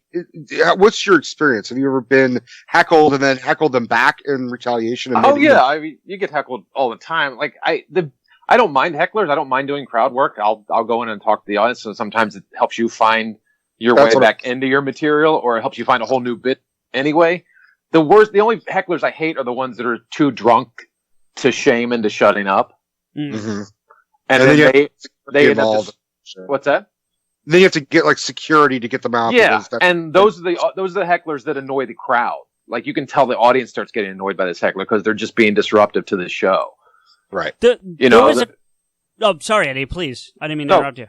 No, I'm just like, when someone's too drunk, and then it just disrupts the show, and you have to get the security come over and take them out, and then you have to reset the show once they're gone. And right. That's the only time, and because it disturbs the audience, and that's the worst part. I don't remember what I was watching, because it was one of those things where you watch something on Facebook and then it says, hey, watch this on the side, like one of those types of things. So I don't know who the comedian was, but he was getting heckled like that, like you're talking about, by this guy was just hammered. And he handled it so well. Like, he ended up making it 10 minutes of the set and then still got to do his set. Now, they didn't show his whole set on the thing that I was watching, but the crowd ate it up. And it wasn't like a Jeff Ross or someone that normally would take the crowd and work with them. But whoever this guy was, Is it Steve Hofstetter? I don't know. I'd have to see him. But tall, skinny, like that sounds right then. But all of his videos are usually him fucking that's what he posts. Getting attacked by heckles, and I mean he is a talented comedian in his own way, but that is sort of now unfortunately his niche, which is like, I'm just gonna heckle back. Fuck you guys. Yeah. Well, that's kind of what Jeff... You're also perpetuating it too by putting it out there all the time. Now True. Everyone who goes to a show is like, oh, this is the heckle comic. I'm going to heckle him. Well, and it's just like the Bagel Boss fucker that we talked about last week, Rico. Like, that guy just putting the video up. Yeah. We spent a good 20 minutes talking about that little douchebag. I was okay with him trying to get his 15 minutes until he compared himself to Martin Luther King, and then I was just like, fuck yeah. Yeah. So I'm out. I'm out at that. No, dude, like the little people have had it up to here with that shit, okay? But going back to doing the show live real quick, Eddie, like, do you find that easier? Like that, you like that. Do you short people jokes get me. All you need to do is look at us, and you've got two of them. But do you like doing the show live, or do you prefer doing? It's a way different dynamic because the show I do with Ralph is just me and Ralph. The live show, it's Carrie and Steve are up there, so it's more of a balancing act because I feel like Ralph and I have a good rapport when we're doing the show together. Sure. But then you throw in two other people, you just have to pull back a little bit and let everybody get their jokes in and stuff. And so it's a different show than the recorded show. So I like doing both because it's always fun to perform in front of a live crowd. It's just, you just have to be more aware of giving other people space to talk. That's the difference. I feel like, and this is going to sound like I'm taking a shot at him, but I'm really not. But I feel like even with you, Ralph, and Kerry, it works. I feel like Steve is the real, like, X factor in that from the live one that I did here. And it's not meant as a negative on him, but I feel like you. Which one did you hear? Because he was super hammered. Like two of like not last one, but the one before that. The one where he was the Macho Man. I think I didn't see it. That was obviously, that was last one. He was spitting out jokes last one. He was sober and he was sharp. He was. Yeah, I don't know. It's not that he's not funny, and it's not what it's. But it's what I'm saying. Like, I don't want to make it sound like I'm taking a shot at him because it's not that he's not funny or he's not entertaining. But like, you do have a good rapport with Ralph, like you said, and even when Carrie gets introduced, because I've heard 1 or 2 episodes where the 3 of you were on the recording, it wasn't live, and that still seemed to work well. But Steve getting thrown in, that's when I felt like you pulled back more, and like you said, trying to get that balancing act. So that's not anything on you. Well, I mean, it's difficult with having 4 people up. I mean, that's but I think everyone there's funny. I know Carrie and Ralph have their their relationship, which is funny to hear those 2 people talk to each other, and then Ralph and I have ours, and Ralph and Steve has his. But like us 4 as a group, we've only done 4 live shows together. Right. We've only done 4 shows where we've all talked together. So it's hard to build that chemistry on the fly like that. So I think there might be some misfires when it is a live show in that way, but you take the good with the bad, Yeah, and look, I love Ralph to death, but Carrie's got to be a saint. Because I mean, Jesus, Eddie, what's your least favorite Ralph Garman impression? My least favorite. And then what's your favorite? What's both? Yeah. I like it when he does Trump. He kills me when he does Trump. My least favorite. God, I don't know. I don't know. I don't know. Just as a friend, would you be like, look, bro, as your friend, this is not a good impression. Like, there was one, God, I can't remember who it was. He did one time. I was like, no, that sounds like somebody. I actually called him out on the air. I can't remember who he was doing, but I said, no, that sounds like somebody else. I was like, what are you doing? Oh, that's fine. I can't remember. Sorry. I wish I could. No, it's fine. Rico's dream would for us to be able to have like an impression off between him and Ralph, because he does quite a few himself. And, you do? And he's pretty good. I mean, and I think he would like to go back and forth with Ralph. I think it would be fun for me to watch. I'd just sit back and laugh personally. Yeah, I'm sure Ralph would be fucking miserable. Probably. Yeah. Yeah, Ralph's Trump is good. His Pacino's amazing. Yeah. Just because the facial expressions with it. Yeah. Fuck, I don't know. Like, I've never been. I don't really. I've never been that guy. Like, I enjoy an impressionist, and I envy the talent to be a mimic, but I've never had a talent for it. I wish I did, because I think it would be a great arsenal to have just in comedy, just to be able to go to that if you need to. Right. But I don't have it. And that's have Ralph do some pointers. I know. I try to pick up on. I try to see what he does, and sometimes you see the impression as a direct impression of the person he's doing it, and then other times you can see the impression is an impression of someone else doing an impression. Like right. Like a lot of times I'm like, that sounds a lot like Dana Carvey doing that. right. And then that does happen. By the way, completely off topic for a split second, Rico, is it me or does he look like Steve Amell right there in that shot? A little bit. Is it just me? I Green Arrow? That's a good. I get Green Arrow every once in a while. I get. That's a good thing. Eddie, this is something we. I have a family friend who got married. I was at his wedding, and he looks just like Stephen Amell. Like, it's crazy. It's like, it's so weird. Like, are we trying to get Stephen Amell on the fucking show? We just get nab him? Well, we're not going to get Mark Hamill, so we might as well shoot for Stephen Amell. Hold your fucking tongue, man. We got Eddie Pence. We could maybe get Mark Hamill.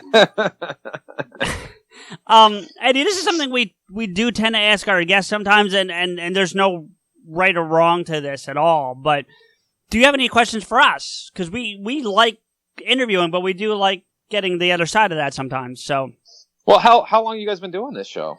We this will be episode 66, but we've been doing it now for, let's see, what month is this? September, so... A year and a half. Yeah, a year and 7 months, actually, to be specific. And you're in Philly. Rico, where are you at? I'm in Oakland. Oh, you're in Oakland, okay. Yeah. Yeah. Which is funny, because he and I have never met. Never. How'd you guys meet? So, The World of Kevin Smith, have you heard of this fan page on Facebook? Yeah. I put a post out there saying I had a podcast previous to this that is now long defunct, and I missed doing it. I wanted to do it again. And so I put a post out on that site and on my regular Facebook that just said, hey, I'm looking to do another show. I need a co-host because I'm not, like, are you familiar with Ben Glebe? Do you know him? Yeah, I know Ben Glebe. I've known him forever, yeah. Okay. I think it's hysterical. And he's one of the few people I know that could probably do a solo podcast. Him and Greg Proops, who's another guy I'm a huge fan of. Yeah. But I can't, because I'm not that funny. And we actually proved that on another episode that I'll tell you about in a minute. But no, because we were a guest on another show that I was basically silent on, but it was like an 8-person show, so me being silent didn't hurt anything. And then Rico jumped in and kind of bulldozed his way through in the positive way, but it allowed me to start being me again. And I learned more from that 20 minutes that we were on that show about our dynamic than anything we've done up to and since. But to getting back to your question, I put the post out there and several people hit me up, and then Rico hit me up as well. The one thing that was different is like everyone hit me up with like pitches and ideas and we should do this and this is what we should talk about and this, that, and the third. Rico was doing a YouTube channel called Rico's Rants, and he sent me a link and said, here's my Rico's Rants, hit me up if you're interested. And that was it. It was the only thing he said. And I watched like 3 of them, and I was like, yeah, this is the guy I want to talk to. And we connected. Incidentally, I got my girlfriend almost basically the same fucking way. Yes, he did. Like hit her up on OkCupid and said, well, at least you got your move. Yeah, man, it's just don't try. That's really the best thing. But here, actually, I want to show you this. So if you could see, it's kind of coming a little shitty. That's the guy. That's the other guy who looks like Stephen Amell that I was talking about. Oh yeah. We can send it to you, Eddie, if you want, because you can send it to him. You realize that, right? I could just text it to fucking because how weird is that I have Eddie Pence's number? That's so fucking bizarre. So Eddie, for what it's worth, and we'd love to share this story with you, but if you want us to cut out of the episode, I will. But Rico said he hit you up, and then like within a day, you were like, "Here's my number," and gave it to him. And he texted me at or he hit me up. What was it? Comic-Con. It was you were at Comic-Con. See, we were tweeting each other in public, and I was like, I don't want to ask you for your Skype or something on public, but I don't want to presume anything. So I'm like, how the fuck am I gonna? Because you hadn't liked me back, so we couldn't DM each other, which sounds fucking different. I always forget that I haven't liked somebody back. I always forget to follow people back on Twitter. But I didn't want to. Yeah, you can't. That's my point. We still barely know each other. I mean, I'm glad that we're, shooting the shit. But then I had to like think, what is there a way for me to get this guy a private message without coming off super stalkerish? So I found you on Facebook and just like, I said, I hope this is this motherfucker's profile. Let's see. And then like, I was like, hey, is this better? Is this more private? You're like, oh, well, here, we could do this, but here's my fucking number. I'm like, shit. Oh, okay. And that was way easier than I thought it was going to be. And the point to that is that's very similar to how it went with Rico and I. So like he said, the message we started was on Facebook Messenger. He sends me the link. I watch it and then I respond. And I said, hey, we should talk some more about getting the show together. And he was like, okay, well, I'm getting off Facebook. Here's my number. And it was like, oh, all right, well, fine then. Like, he didn't know me from a hole in the ground. I could have been a fucking serial killer for all he knew, but... You still could be a serial killer, CJ, for all I know. We all three could be serial killers. Why do you think I'm not a serial killer. That's what a serial killer would say. Why do you think I hate Dexter so much? Anyway. If anything, my girlfriend's a serial killer. I assure you, if I ever died, it was her. I promise. We'll be watching a horror film and she'd be like, that's not how I would do it. Yeah, I've heard her do that. That's not good. No, she's great because she's just like taking notes, being like, you fuckers never wear gloves when you're committing the crime. Why aren't you wearing gloves? And I'm like, why are you freaking out about how they're not wearing gloves? Because evidence! Like, you think I'm joking. She's right there laughing her fucking ass off. To be fair, though, Eddie, like, do you like the Marvel movies? Real quick, do you like those? Yeah, All right. She hates Black Panther because why would the Wakandans not share that knowledge for all these centuries or whatever? Because they see how people get raided and taken over, and everybody come in to take their stuff. Yeah, that's not how she views it. They had like a utopia there. They didn't want people coming in. Exactly. Okay, so not for fucking nothing. Like, it's one thing if I rag on my girlfriend. When you guys do it, it's like, oh, I'm close enough with Steph that I can do it. Anyway, yeah. Do you have any other questions for us? You know, I can just brag about the Eagles for 20 minutes if you want. I'd rather not do that. Let's not ever talk about the Eagles. I know. Eagles need to get their wings clipped.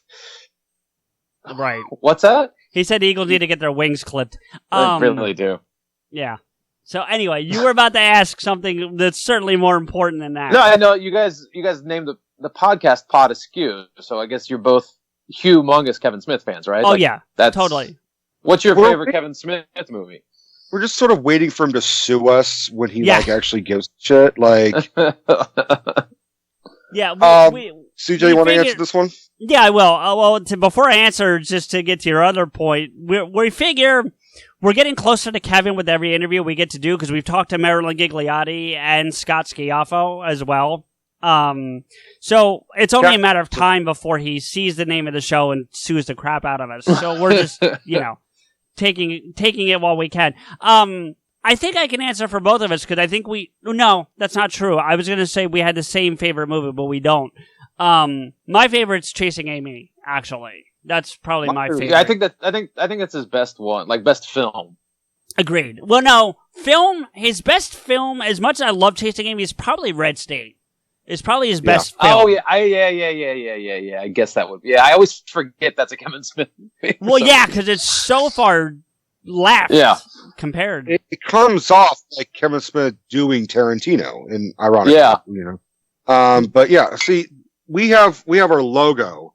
Yeah, and like I'm always getting people are always saying, so you got Kevin Smith in a fedora on the logo? I'm like, no, that's me.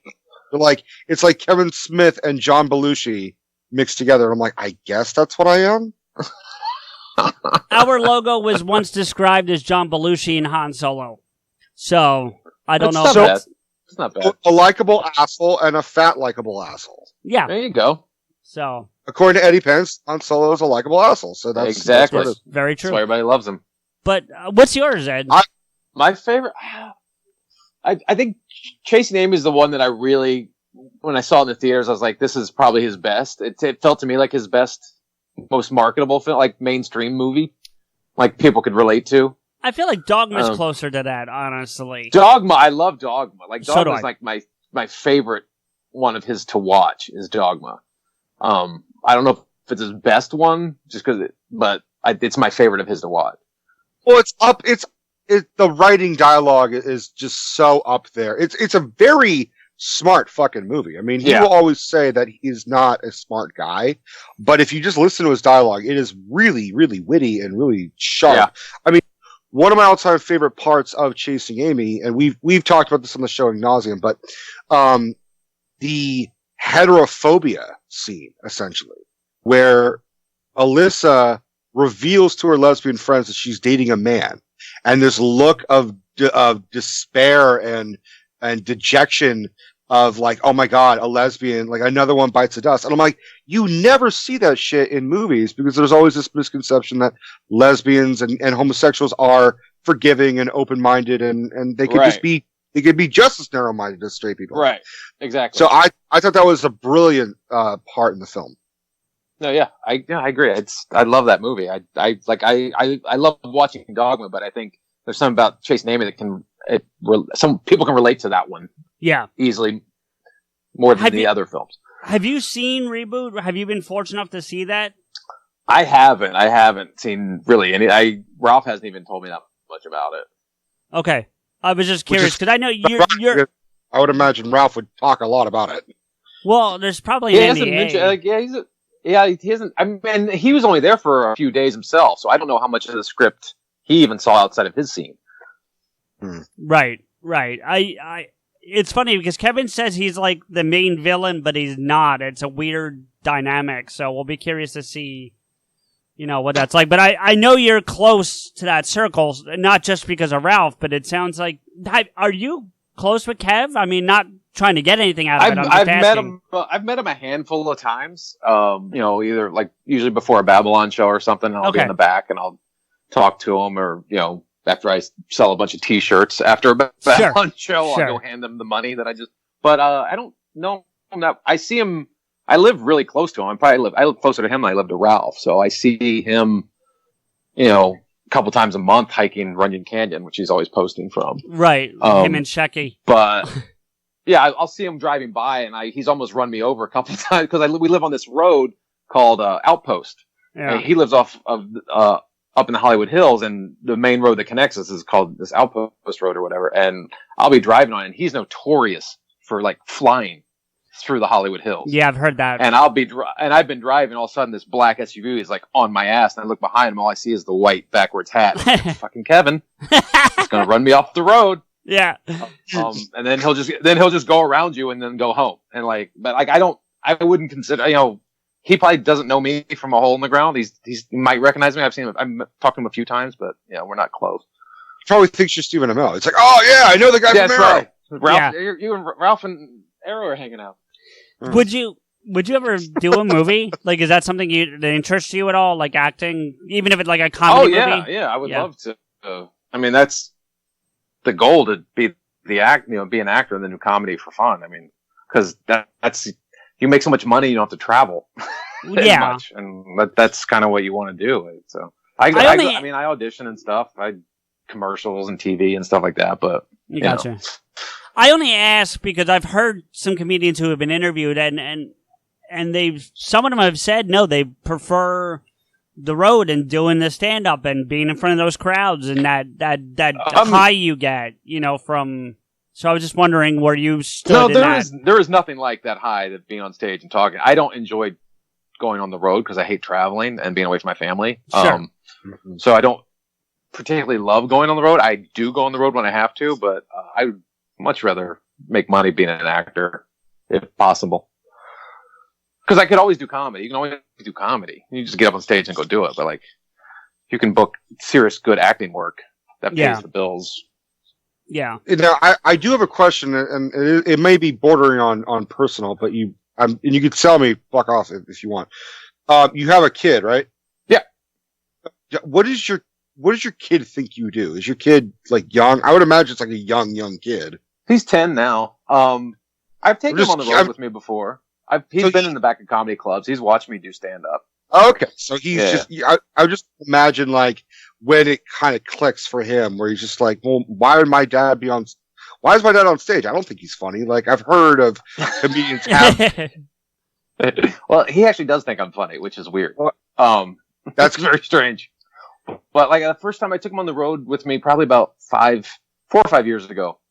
First time he was in a comedy club. We were in Tucson, and my wife, and I don't care about, like, I've never sheltered him from like words or anything like that. Like he's known, the F word and all that shit. Like that doesn't, I never cared about words. He knows he can't do it in school because he'll get in trouble, and that's out of my hands. But in the house, I don't care what he says. And he doesn't use them because I took the power away. You take the power away, they don't care anymore. True. Yeah. So that's the way it is with him and I. That did not work on me. My dad said you can say fuck as much as you want at home. You can't do it at school. And I just kept saying fuck repeatedly. You abused it. Don't abuse it. I mean, I'm talking about when I was like 6, and then I use it. All right, I still abuse fuck. That's why I use other words. I say shit, bitch, all that shit. I will tell you real quick, Eddie, because I didn't even get to share this with Rico yet. We've been asked to be on something where we're going to have to be clean, and I've been hesitant to say yes because I'm unsure if Rico's capable. Oh, I'm capable. It's easier than you think. I have nephews. I'm not saying, oh, look at you little fucktards. Like, I'm not doing that. I mean, one time one of my nephews fell and screamed and cried, and you have to be like, oh, it's okay, like, You're going to be okay. It's just a little bump. Here's a tissue. Here's, would you like a hug? All that shit. Yeah. And I tried it for 20, 30 minutes. And I finally was like, fucking dude, it's just, you barely you fucking bumped it. Like, it's okay. He looked at me like, did that work?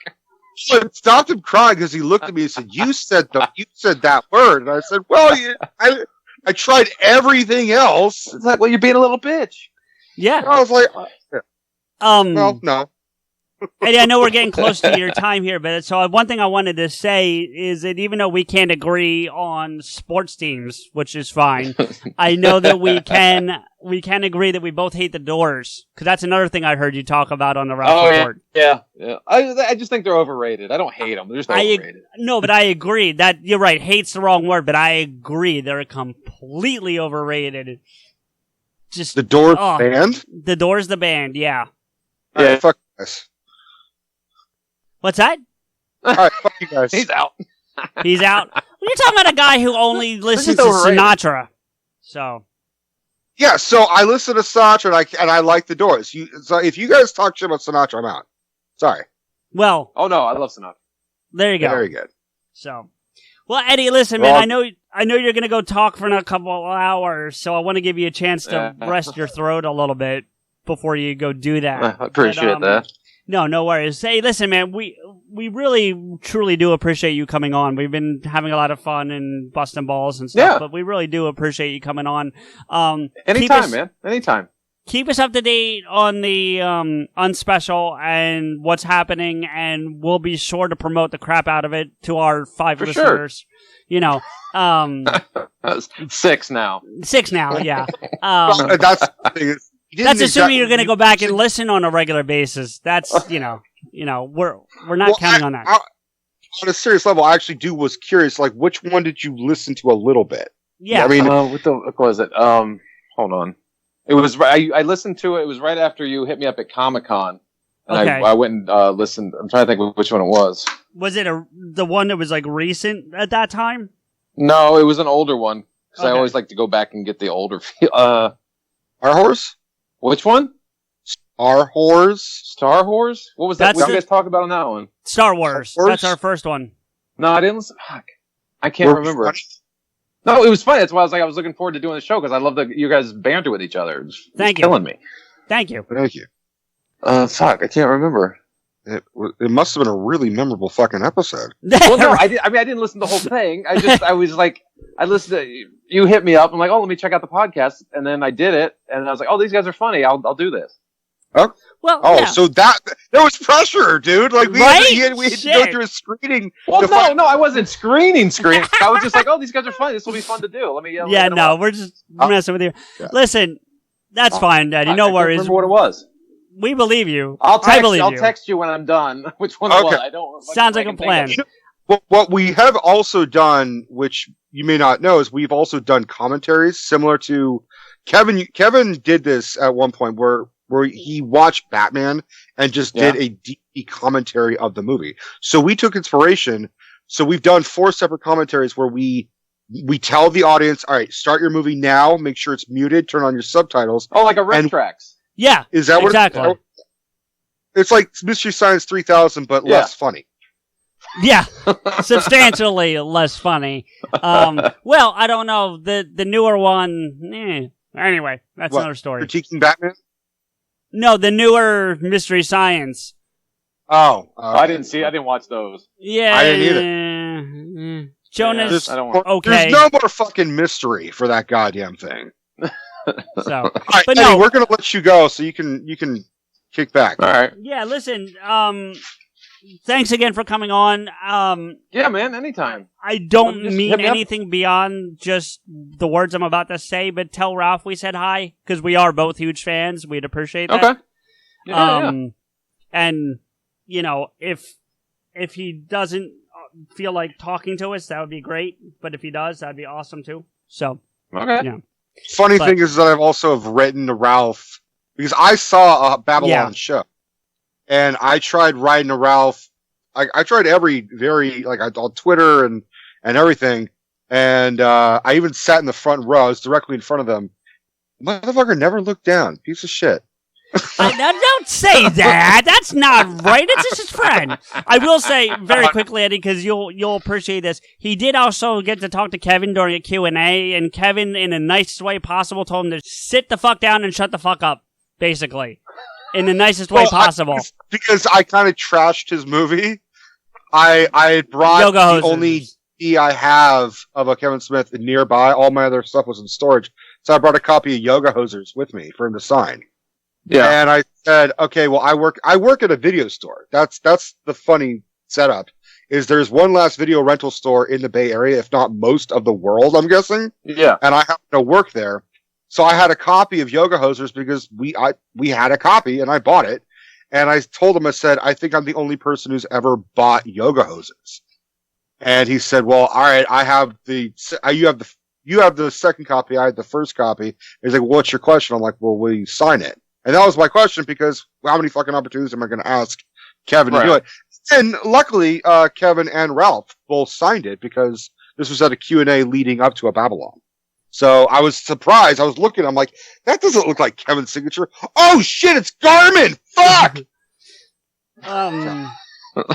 So, thank Ralph from me for signing and making my least favorite Kevin Smith film really valuable to me. So, and actually, I will tease one last thing while we still have you, Eddie, and then we'll let you go, because he talked about the last video store. We're going to continue the conversation after we let you go, because RST is being reopened. The RST video from Clerks is being reopened as it was. Oh, really? Yep. The guy just bought it, and he's opening it and restoring it to the way it was, as it was in Clerks. How are they going to keep it open? I have no idea. I'm hoping to get the guy on to interview about it, but I'm actually going to be up there right around the time at the grand opening, so I will hope to see it and maybe get the guy on the air for 5 minutes if I can. So, that's funny. Yeah. But we're going to get into the details on that. But listen, Eddie, again, thank you so much. I know we've said it like 3 times now, but we're actually going to let you go now. But thanks for coming on, Absolutely, spending the time anytime. with us. Just hit me up. Anytime. Yeah, and that goes both ways. If you have something you want to, even if you can't do a full episode, if you want to jump on for 5 minutes and talk about something you're working on or promote something, consider us a platform anytime you need it. I know you've got the Ralph Report with a whole much bigger audience, but still, consider us a platform if you need it. Thank you. I appreciate it. I might do that if I get this special put anywhere. I'll probably ask you guys for some time. Absolutely. You've got it. I think you should give us a special. We'll air it, and people have to. You'll get tens of views. Yeah, or at least audio listeners. Yeah, we'll put it out on we have a YouTube channel. We'll put it out on our YouTube channel. There you go. That'll be the most obscure way. Like, you want to see the Eddie Pence, right? Fucking go up with these other guys that have nothing to do with him, and that are trying to piggyback off of his fucking fame while he's trying to make his own fucking fame. At least it'll double our viewer. Brilliant business decision, I think. Yeah, you do what you got to do. Thanks, My man. neck hurts from being such a whore. Well, yeah, true. Thanks, Eddie. You take care of yourself, man. You guys too. This is Thanks for having me on. Yep, anytime, man. We'll talk to you soon. Okay, bye. See ya. Bye. All right, man. Well, that was Eddie Pence. Yeah, that was Eddie fucking Pence. Well, man, that went really well. Like, that was a lot of fucking fun. Yeah, it was. You know, the first reaction I had when we heard his voice, I was like, he sounds like Matty Granger. Granger's a little more gravelly in the best way I can mean that. Like, his voice is a little bit gravelier. But that was my first. I was like, wow, he kind of looks like Stephen Amell, but he sounds like our buddy Matty. Well, see, I didn't get that as much because, and it seems like, and it came out through the interview a little bit, I listened to a lot more of the Ralph Report than I think you have. Yeah, it's true. You know, so I've heard him talking to, because to your point that we don't know him very well before today, I wanted to try to get a feel for what he does. So I listened to a bunch of Ralph Report episodes, you know, and even though Ralph is the star, and Eddie will be the first to tell you that, like, that's not me taking a shot at Eddie, you know. He did say that. He did say that, right. So it still allowed me to hear more of his stuff, and I even made it a point to listen to that one live show I referenced to see what the difference would be like, and I was right, there was a difference. But anyway, It went well, but it was a little nerve-wracking for me because it was right up there with Maddie Granger, to your point of like, we don't know a lot about, before we met Maddie and talked to him, we didn't know a whole lot. I mean, we could read his IMDb, but that didn't, doesn't tell the whole story. I know. The first episode with Maddie was like, so you worked on X-Men. What was that about? And he talked for 30 minutes about X-Men. Which was... And we were just sitting there stunned. Yeah. I would say the first time I was initially nervous with a guest was Marilyn. Because Marilyn Gigliotti was, even though we knew her, we could talk about Clerks forever, I was initially nervous because I'm like, I saw Clerks when I was 12, 13 years old. Right. I know, and that was if you remember way back before we even started recording, I'm like, oh my God, you sound like you. It's so weird to me. Yeah. I do remember that. I think you said it on the recording. I think you did say it on the show. No, I'm pretty sure I said it right before we started. I was like, oh my God, I just got to say, this is so weird for me. Well, also, because we didn't see Marilyn's face. She was just audio. We didn't see. For our listeners, we do have the camera on of the guest usually, so we can, if there's a fuck up, if there's a lag, we can kind of wave at them and say, shut the fuck up, let's stop for a second. Or just so we try not to talk over each other so much, because it is easier to avoid that when you can see if someone's trying to talk, Amazingly, there was like no issues with Gigliotti. Like none. There was no issues of lag. There was no spottiness. It worked out amazingly. And I will reiterate that Eddie Pence, I'm glad that you know me, man. It is a badge of honor when I can make someone laugh. I mean, I know I'm funny, but humor is subjective. Yes. So like, my sense of humor may not be Eddie Pence's sense of humor as compared to Marilyn Gigliotti's sense of humor. And you made them both laugh. Well, what I almost brought up on the show, and I sort of started segueing into it, was, Eddie and I exchanged numbers. That's how we got here. And we got to this point where I talked to him about one of his routines that he did where he was talking about bears and like, what is it about how he's using bears as mascots? Like, why is, what's up with having a polar bear to sell Coca-Cola? And then, so I saw that. I thought that was fucking funny. And I said, yeah, dude, I just saw your bit about polar bears and Coca-Cola. And what is up with Charmin advertising bears always taking shits? And like, they love that toilet paper. And I said, what the fuck is it with bears and advertisement? And then I sent a screenshot of that because he's like, oh man, that's funny. I sent that to Stephanie. I'm like, dude, I made Eddie Pence laugh. And then she said, you do realize that your DiGiorgio family crest has a bear in it, right? Oh, does it? Yeah. And that's fucking funny. I completely fucking forgot about it. I had never seen it, but this is what my dad told me. He said, it's a bear standing up leaning against a tree. And then once I realized that, how stupid I was, I said that to Eddie, and I'm like, I now realize the DiGiorgio family crest has a bear in it. He said, that's fucking funny. Ironically enough, you've also said you would be a bear if you were gay. So look at that. It ties all together. Yeah, I think I changed it to I'm a teddy bear. Eventually, but yes, you started off saying you were a bear. Sure. But to your point about bringing up Maryland, there's something going on in the Clerks world right now that I did allude to when we were talking to Eddie. RST is legitimately being reopened. And you had said that they're going way back to VHSs? Is that what you said? That's my understanding of it, yeah. Now, maybe I'm missing something, but I think he is trying to do VHS. I mean, that alone, I think if that's his demographic, I'm just going to do VHSs. Whoever is buying it is going to wise it up and be like, okay, I've got to also include DVDs and Blu-rays. That's just, as a business standpoint, if I was taking over the video store that I currently work at, I would not revert to just VHSs or Laserdiscs. I would stick with DVDs and Blu-rays and have VHSs as an option as well. Well, see, they also ton of room.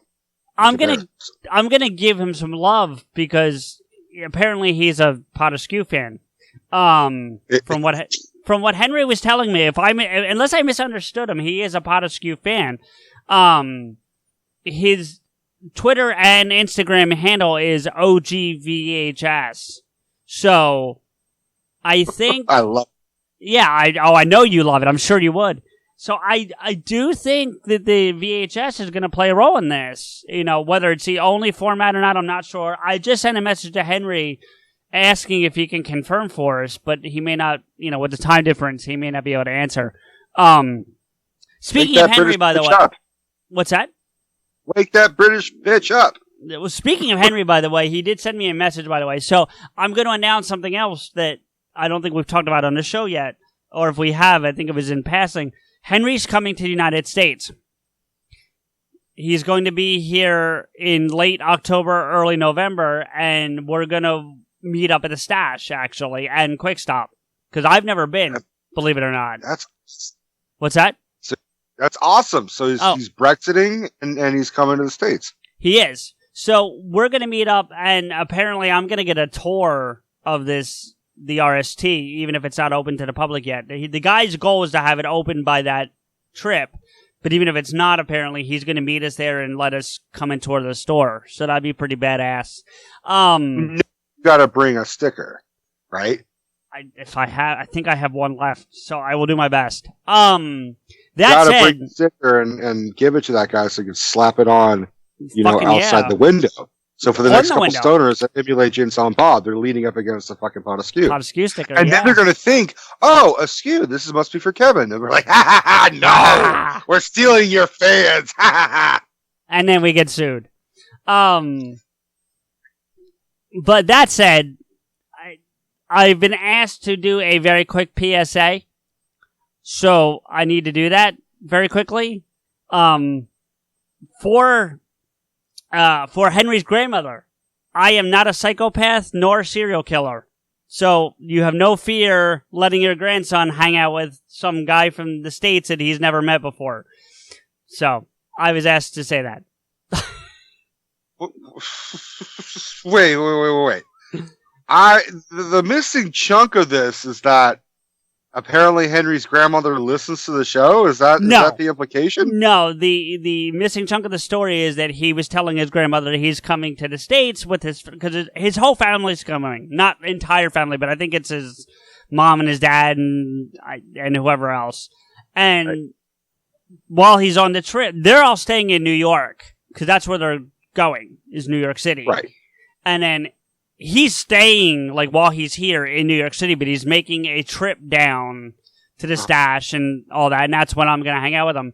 So he was apparently telling his grandmother about all that, and her first reaction was, you don't know this guy. How do you know he's not a psychopath or serial killer?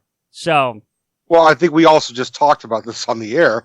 We did. I don't even know if you're a fucking psychopath, but I would probably, if you were a psychopath or serial killer, I'm pretty sure I could run away from you. Unless this is all a ruse to draw you in so that I can kill you. Well, I will admit, I feel kind of bad that a motherfucker from England is visiting you over me. Well, that I can't even make the trip to go to fucking Philly or Jersey or some shit. Whereas this dude's fucking taking a goddamn plane across the goddamn pond. He's doing other shit as well, but I really need to start saving up just to try and fucking, meet my partner. Cross the pond, man. That's what he's doing. So, speaking of serial killers and psychopaths, I do want to talk a little more about Once Upon a Time in Hollywood because I didn't really get too much of my side in on that. And that's just because we were all trying to talk. And that's not anything except that it's just hard when you got that many people, especially talking about a movie. So, true. I liked it. I did like it. And as I did say when we were talking to Eddie, for me, it's probably third. But honestly, I forgot about Inglourious Basterds, so I might have it a step lower now that he brought that up. Can I say out loud the Tarantino films? Because in retrospect, he's only directed 9 films officially. Right. Because he thinks of Kill Bill Volume 1 and 2 as one long movie. As do I. Yeah. let me try and give you them so you can rank Once Upon a Time in Hollywood properly. Sure. So Reservoir Dogs. What, Pulp you want Fiction. me to... Oh, you're just giving me the list. Okay. Reservoir Dogs, Pulp Fiction, Jackie Brown, Kill Bill Volume 1 and Volume 2, but we'll just call it Kill Bill just for the sake of it. Yep. Inglourious Bastards, Django Unchained, The Hateful Eight, and Once Upon a Time in Hollywood. And I'm pretty sure that's it. If I'm... I mean, he directed a scene in... Oh, no, Death Proof. I forgot about Death Proof. Is Death Proof his? Yeah. Okay. Death Proof is definitely his. It's part of a Grindhouse dual feature, but that's his directive. He also directed a scene in Sin City. He wrote True Romance, so I would kind of argue it's a Tarantino film because that's personally one of my all-time favorite Tarantino films.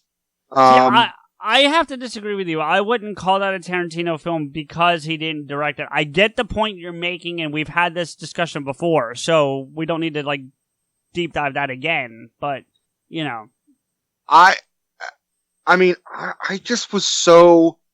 I think I expected too much of Quentin for Once Upon a Time. So, directed movies. Here we are. Because I just pulled up the IMDb. Not that I don't trust your list, but this is IMDb directed movies.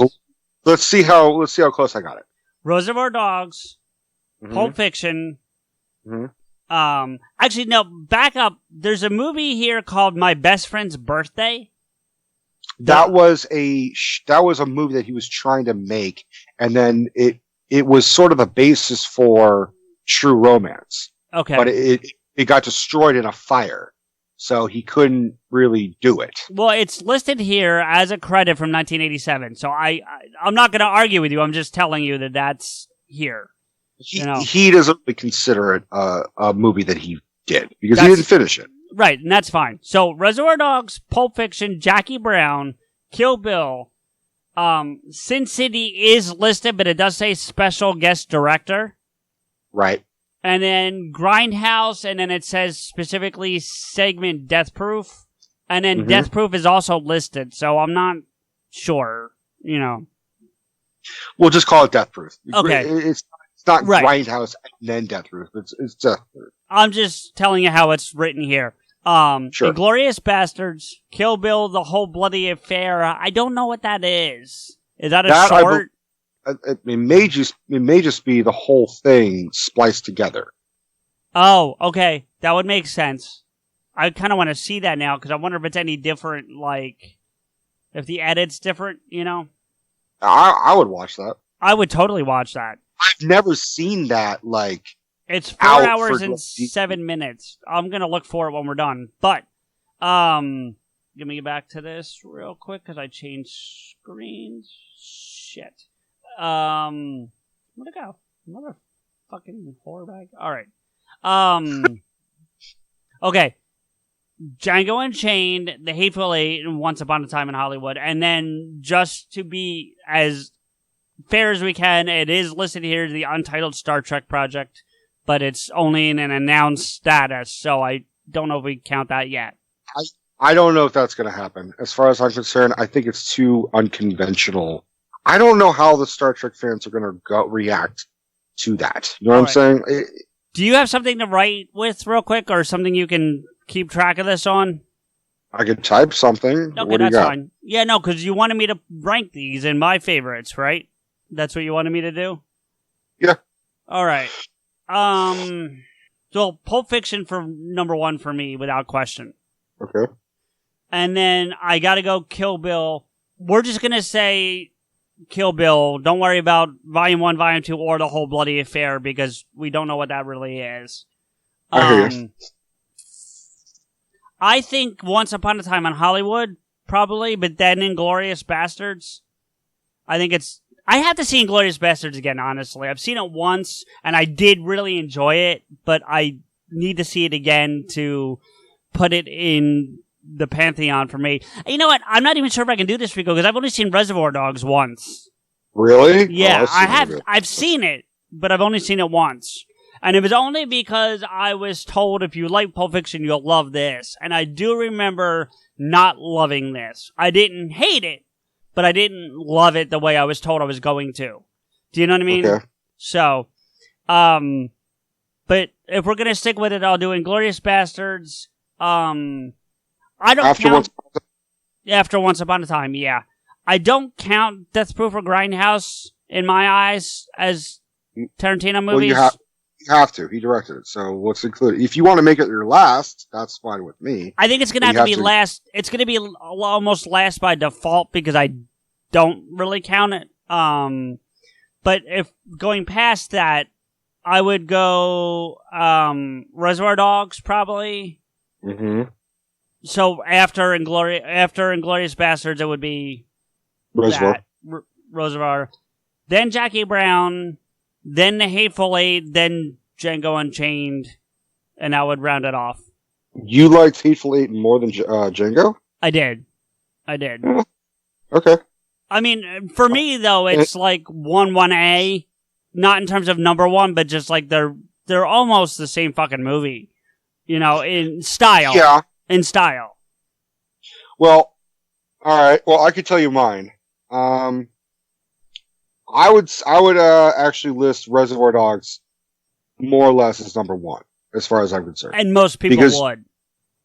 Because you see it, my favorite part of it is that it's a jewel heist movie and you never see the heist. That is a really fascinating take on that story. I think the cast is dynamic, with the exception of maybe Tarantino himself. And not to say Pulp Fiction's cast is not dynamic. I rewatched Pulp Fiction.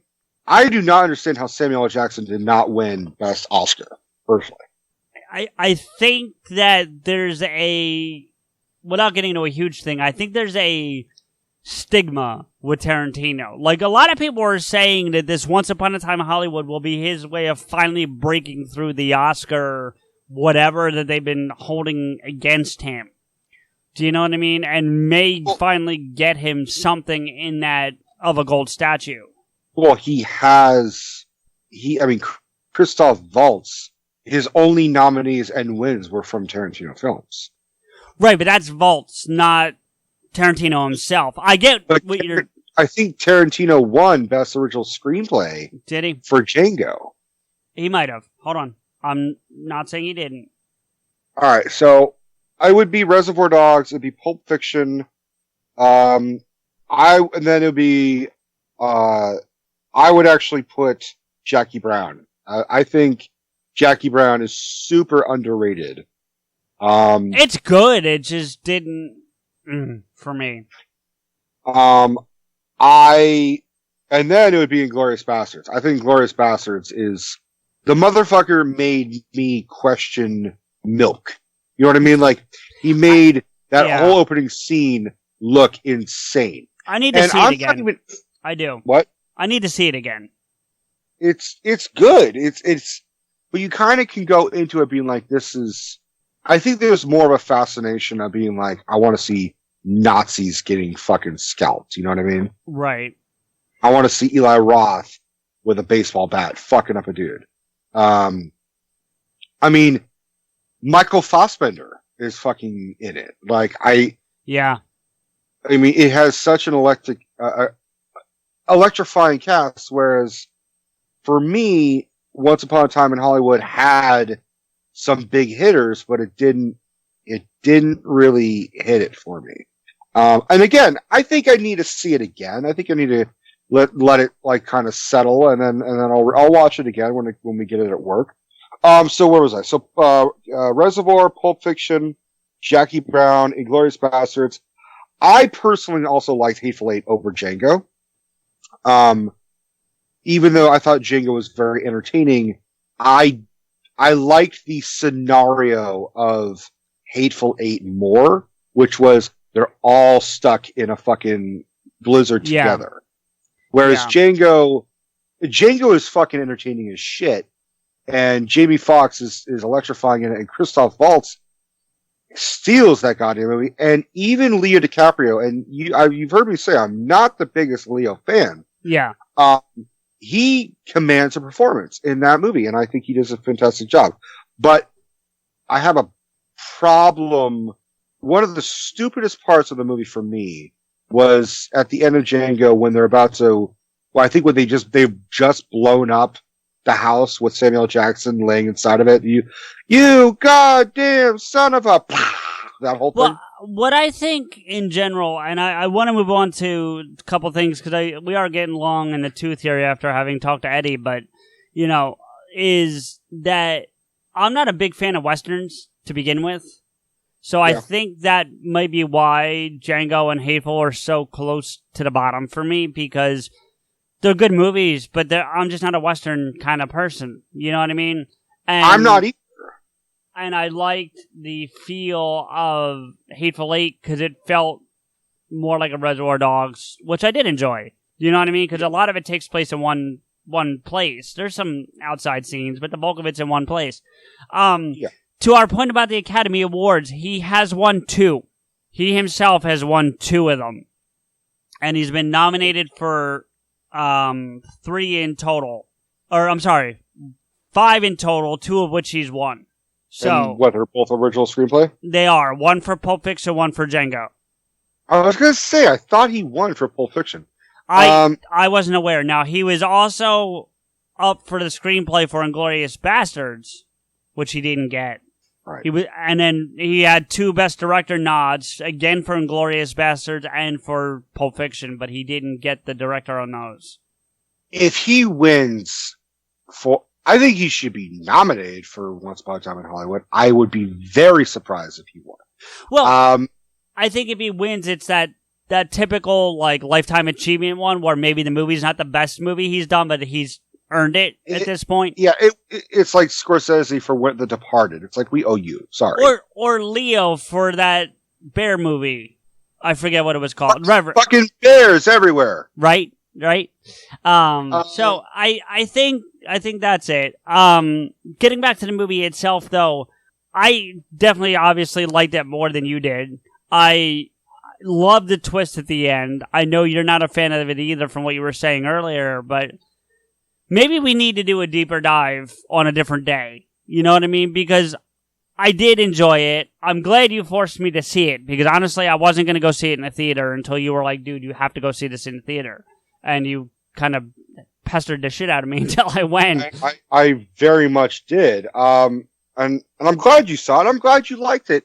And I want to reiterate, I did not hate it. I didn't say you did. Yeah, I'm not saying that. No, I'm telling the audience, I just think I expected more. I had a big problem with, Pacino being... Well, I'm sorry, buddy. Go ahead. I get that was the Michael Parks role. But Parks never got that big role. I think, here's what I think's going on. If I can speak for you for a minute, or at least make you look at it from another perspective. You have such a reverence for Pacino, and so do a lot of people, so I'm not saying bad things about Pacino, but you specifically hold him in a very, very high reverence. And so I think that when he doesn't get used the way you like, which I can understand why you say that, it's going to sit worse with you than, say, me. Do you know, or the average person? Well, let me try and clarify it like this. Pacino hasn't had a hit in a very, very, very long time. And he has now basically become a caricature of what he once was. In the 70s, it was him and De Niro. They were the fucking kings. Yeah. And you can even throw in like Chris Walken or Burt Reynolds. I mean, or Paul Newman. These were guys that were Robert Redford. But like Pacino and De Niro, especially Pacino, they represented, you don't have to be good looking to be an actor. You don't have to be, classically handsome to be a movie star. Before that, it was, the stars of the 50s that were all in their own way, very handsome, tough guys, and tortured, good-looking men. Brando, James Dean, Montgomery Clift. I mean, these were, and then it showed De Niro and Pacino, and then gradually Pacino just stopped working to the point where it's like I've seen movies he's done recently, and they're just not even good. Like I really tried. Do you remember the dialogue that he gives to DiCaprio's character about being the star and now kind of being the foil all the time because the industry is kind of like using you to... I almost kind of wonder if that's on purpose. Because that's kind of what Pacino's become. I mean, I don't mean that as a shot at him. I like Pacino. I hear what you're saying, and it could very well be a subtle reference to that. You know what I wanted? I wanted that what he did, what Tarantino did for Bruce Dern. Like Bruce Dern had a bit of a comeback. Bruce Dern's been working consistently for 50, 60 years. Right. But like, can you name, apart from like Tarantino films, 4 Bruce Dern movies at the top of your head? I can name one, and it's not a high quality film, but it's one I love because it just makes me laugh because it's a comedy. Okay. Down Periscope. Yeah. Okay, so but that would be like the random fucking movie that like a diehard fan would have to know is what I'm saying, right?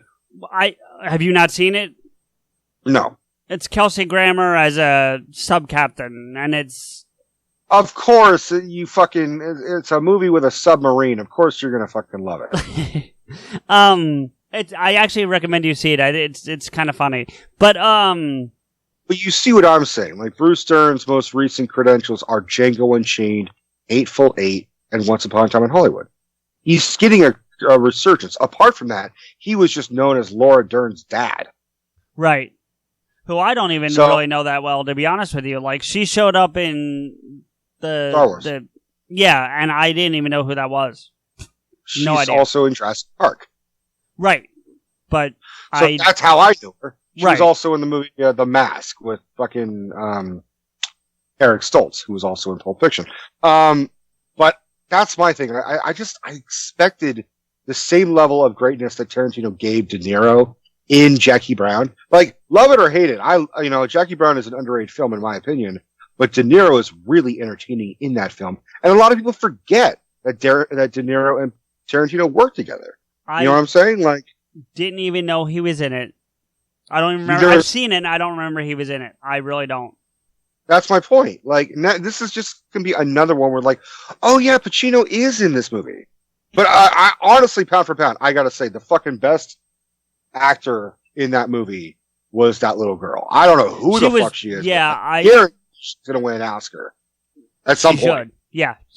No, she was good. I liked her a lot. I think that was a good scene. I liked her. I think it played out well. Like I said, when we were talking to Eddie, I liked the ending. I liked the twist that you didn't like, per se. I think it worked. Leaving it the way they did, though, worked. I know you don't agree, but I liked the way they left it. I gotta tell you, man, I liked it when I was entertained by the entire movie, but it felt so goddamn long. But I also felt it was entirely pretentious. It was a pretentious film of Tarantino. I think it was on purpose. I do. I think it was a purposely pretentious film. I think it was Tarantino trying to brag about how much he knew about 1969 pop culture. Maybe. I really enjoyed it. I thought Margot Robbie was really good in it, which I didn't expect. I thought Robbie had her same level of charm. She didn't wow me. I thought Brad Pitt did a fucking phenomenal job. Brad Pitt is the star of that movie. He was much more interesting than Leo DiCaprio, in my opinion. But I think that's the idea. I think his character was supposed to be more interesting than DiCaprio's. Well, then, that's what I'm saying is Leo... You could have taken Leo's character out, and it would still just have been... You needed the balance. You needed that balance between the two characters. Look, there were parts... I will praise the fuck out of it. There's that part where Brad Pitt is walking up to the ranch, and that was so what good. This movie did was it made me really want to see Tarantino direct a fucking horror film. That's what I want to see. I will tell you that, well, he kind of did with the Grindhouse ones, because they're a little bit horror-esque. But I mean, like a real suspense. There's no suspense in. I get it. Because I agree with you. Spoilers to those who haven't seen the movie yet. I honestly thought he was dead. I thought he was dead.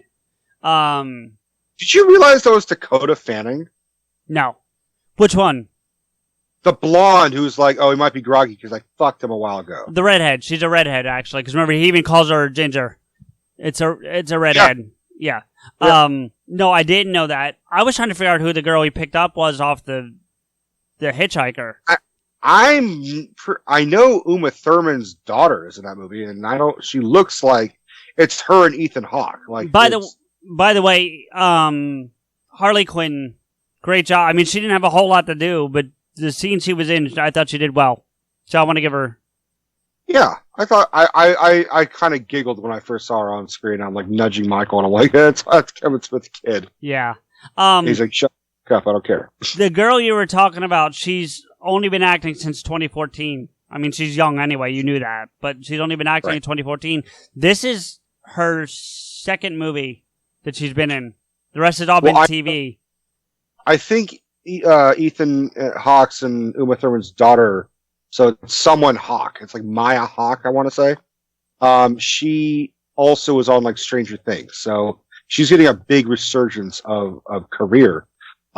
Which is weird to imagine that Tarantino directed Uma Thurman and then 20 years later directed her daughter. Yeah, I mean, that is so weird. So, really quick, on a separate note, I will tell you this, because as people probably figured out, this movie's been out for quite some time at this point. I had the entire theater to myself. I was the only motherfucker in the theater for the entire screening. So I loved it. I was laughing out loud. I was talking back to the screen. I had a blast. I mean, we had a pretty, not full, but about half full for us. But we also saw it pretty early, when like about a week into its I remember. Release. By the way, Maya Hawke. It wasn't jam packed. What? Maya Hawke. Oh, I was close. I said Maya Hawke, right? Did you? I don't remember. Yeah. So I was just telling you. I think. Okay, cool. She looks just like Uma Thurman. It's and crazy. Then I almost wonder. I doubt it, but I almost wonder, because there's a girl here her name's Sydney Sweeney. And if you recall, Julia Sweeney's in Pulp Fiction. And I'm wondering if that's her daughter. Who's Julia Sweeney? From Pulp Fiction, the woman who ran the junkyard when they dropped the body off with the car. Oh, okay. And she was also on Saturday Night Live forever. But I remember someone pointing that out when I saw it. I'm like, okay, it's a random ass cameo. Okay, maybe it is her daughter. And then Bruce Willis's daughter is in this as well. So Quentin is just casting all of his buddies' daughters. Basically, yeah. That's kind of an ingenious way of doing it, being like, I need an actress. You got a kid? Good. And a little scary, I think, for some reason. It just sits weird with me. But the other one I want to point out real quick before we call it a night is, where did he go? Shit. Oh, fucking Scoot McNairy.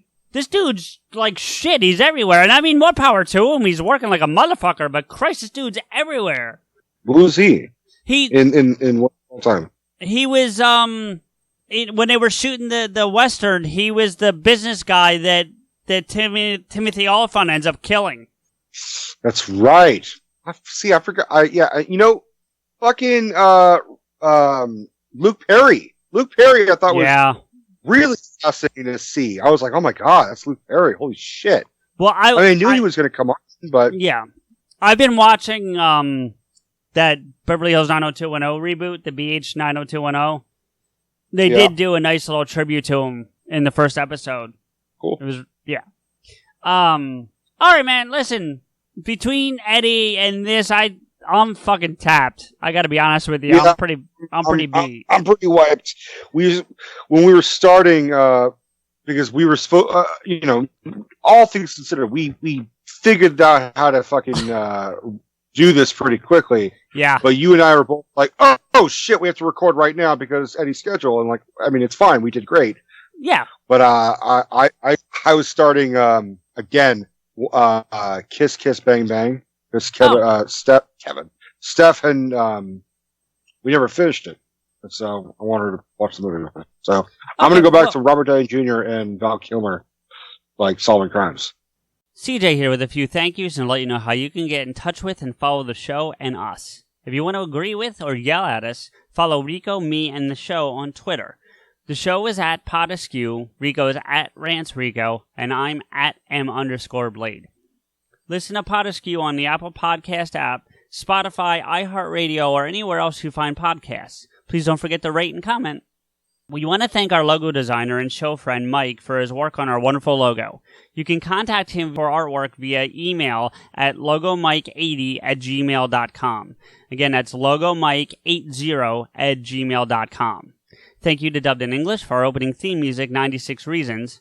Thank you to Samuel Lemons for our closing music, Theme Askew. You can find Sam on Twitter at Samuel Lemons, all one word, and his music on SoundCloud at www.soundcloud.com/Samuel-Lemons. Finally, our biggest thank you is to you, everyone, for listening. Rico and I really appreciate your time and look forward to bringing you another episode soon. How you like to play, Mr. Lincoln? Duck! Damn it!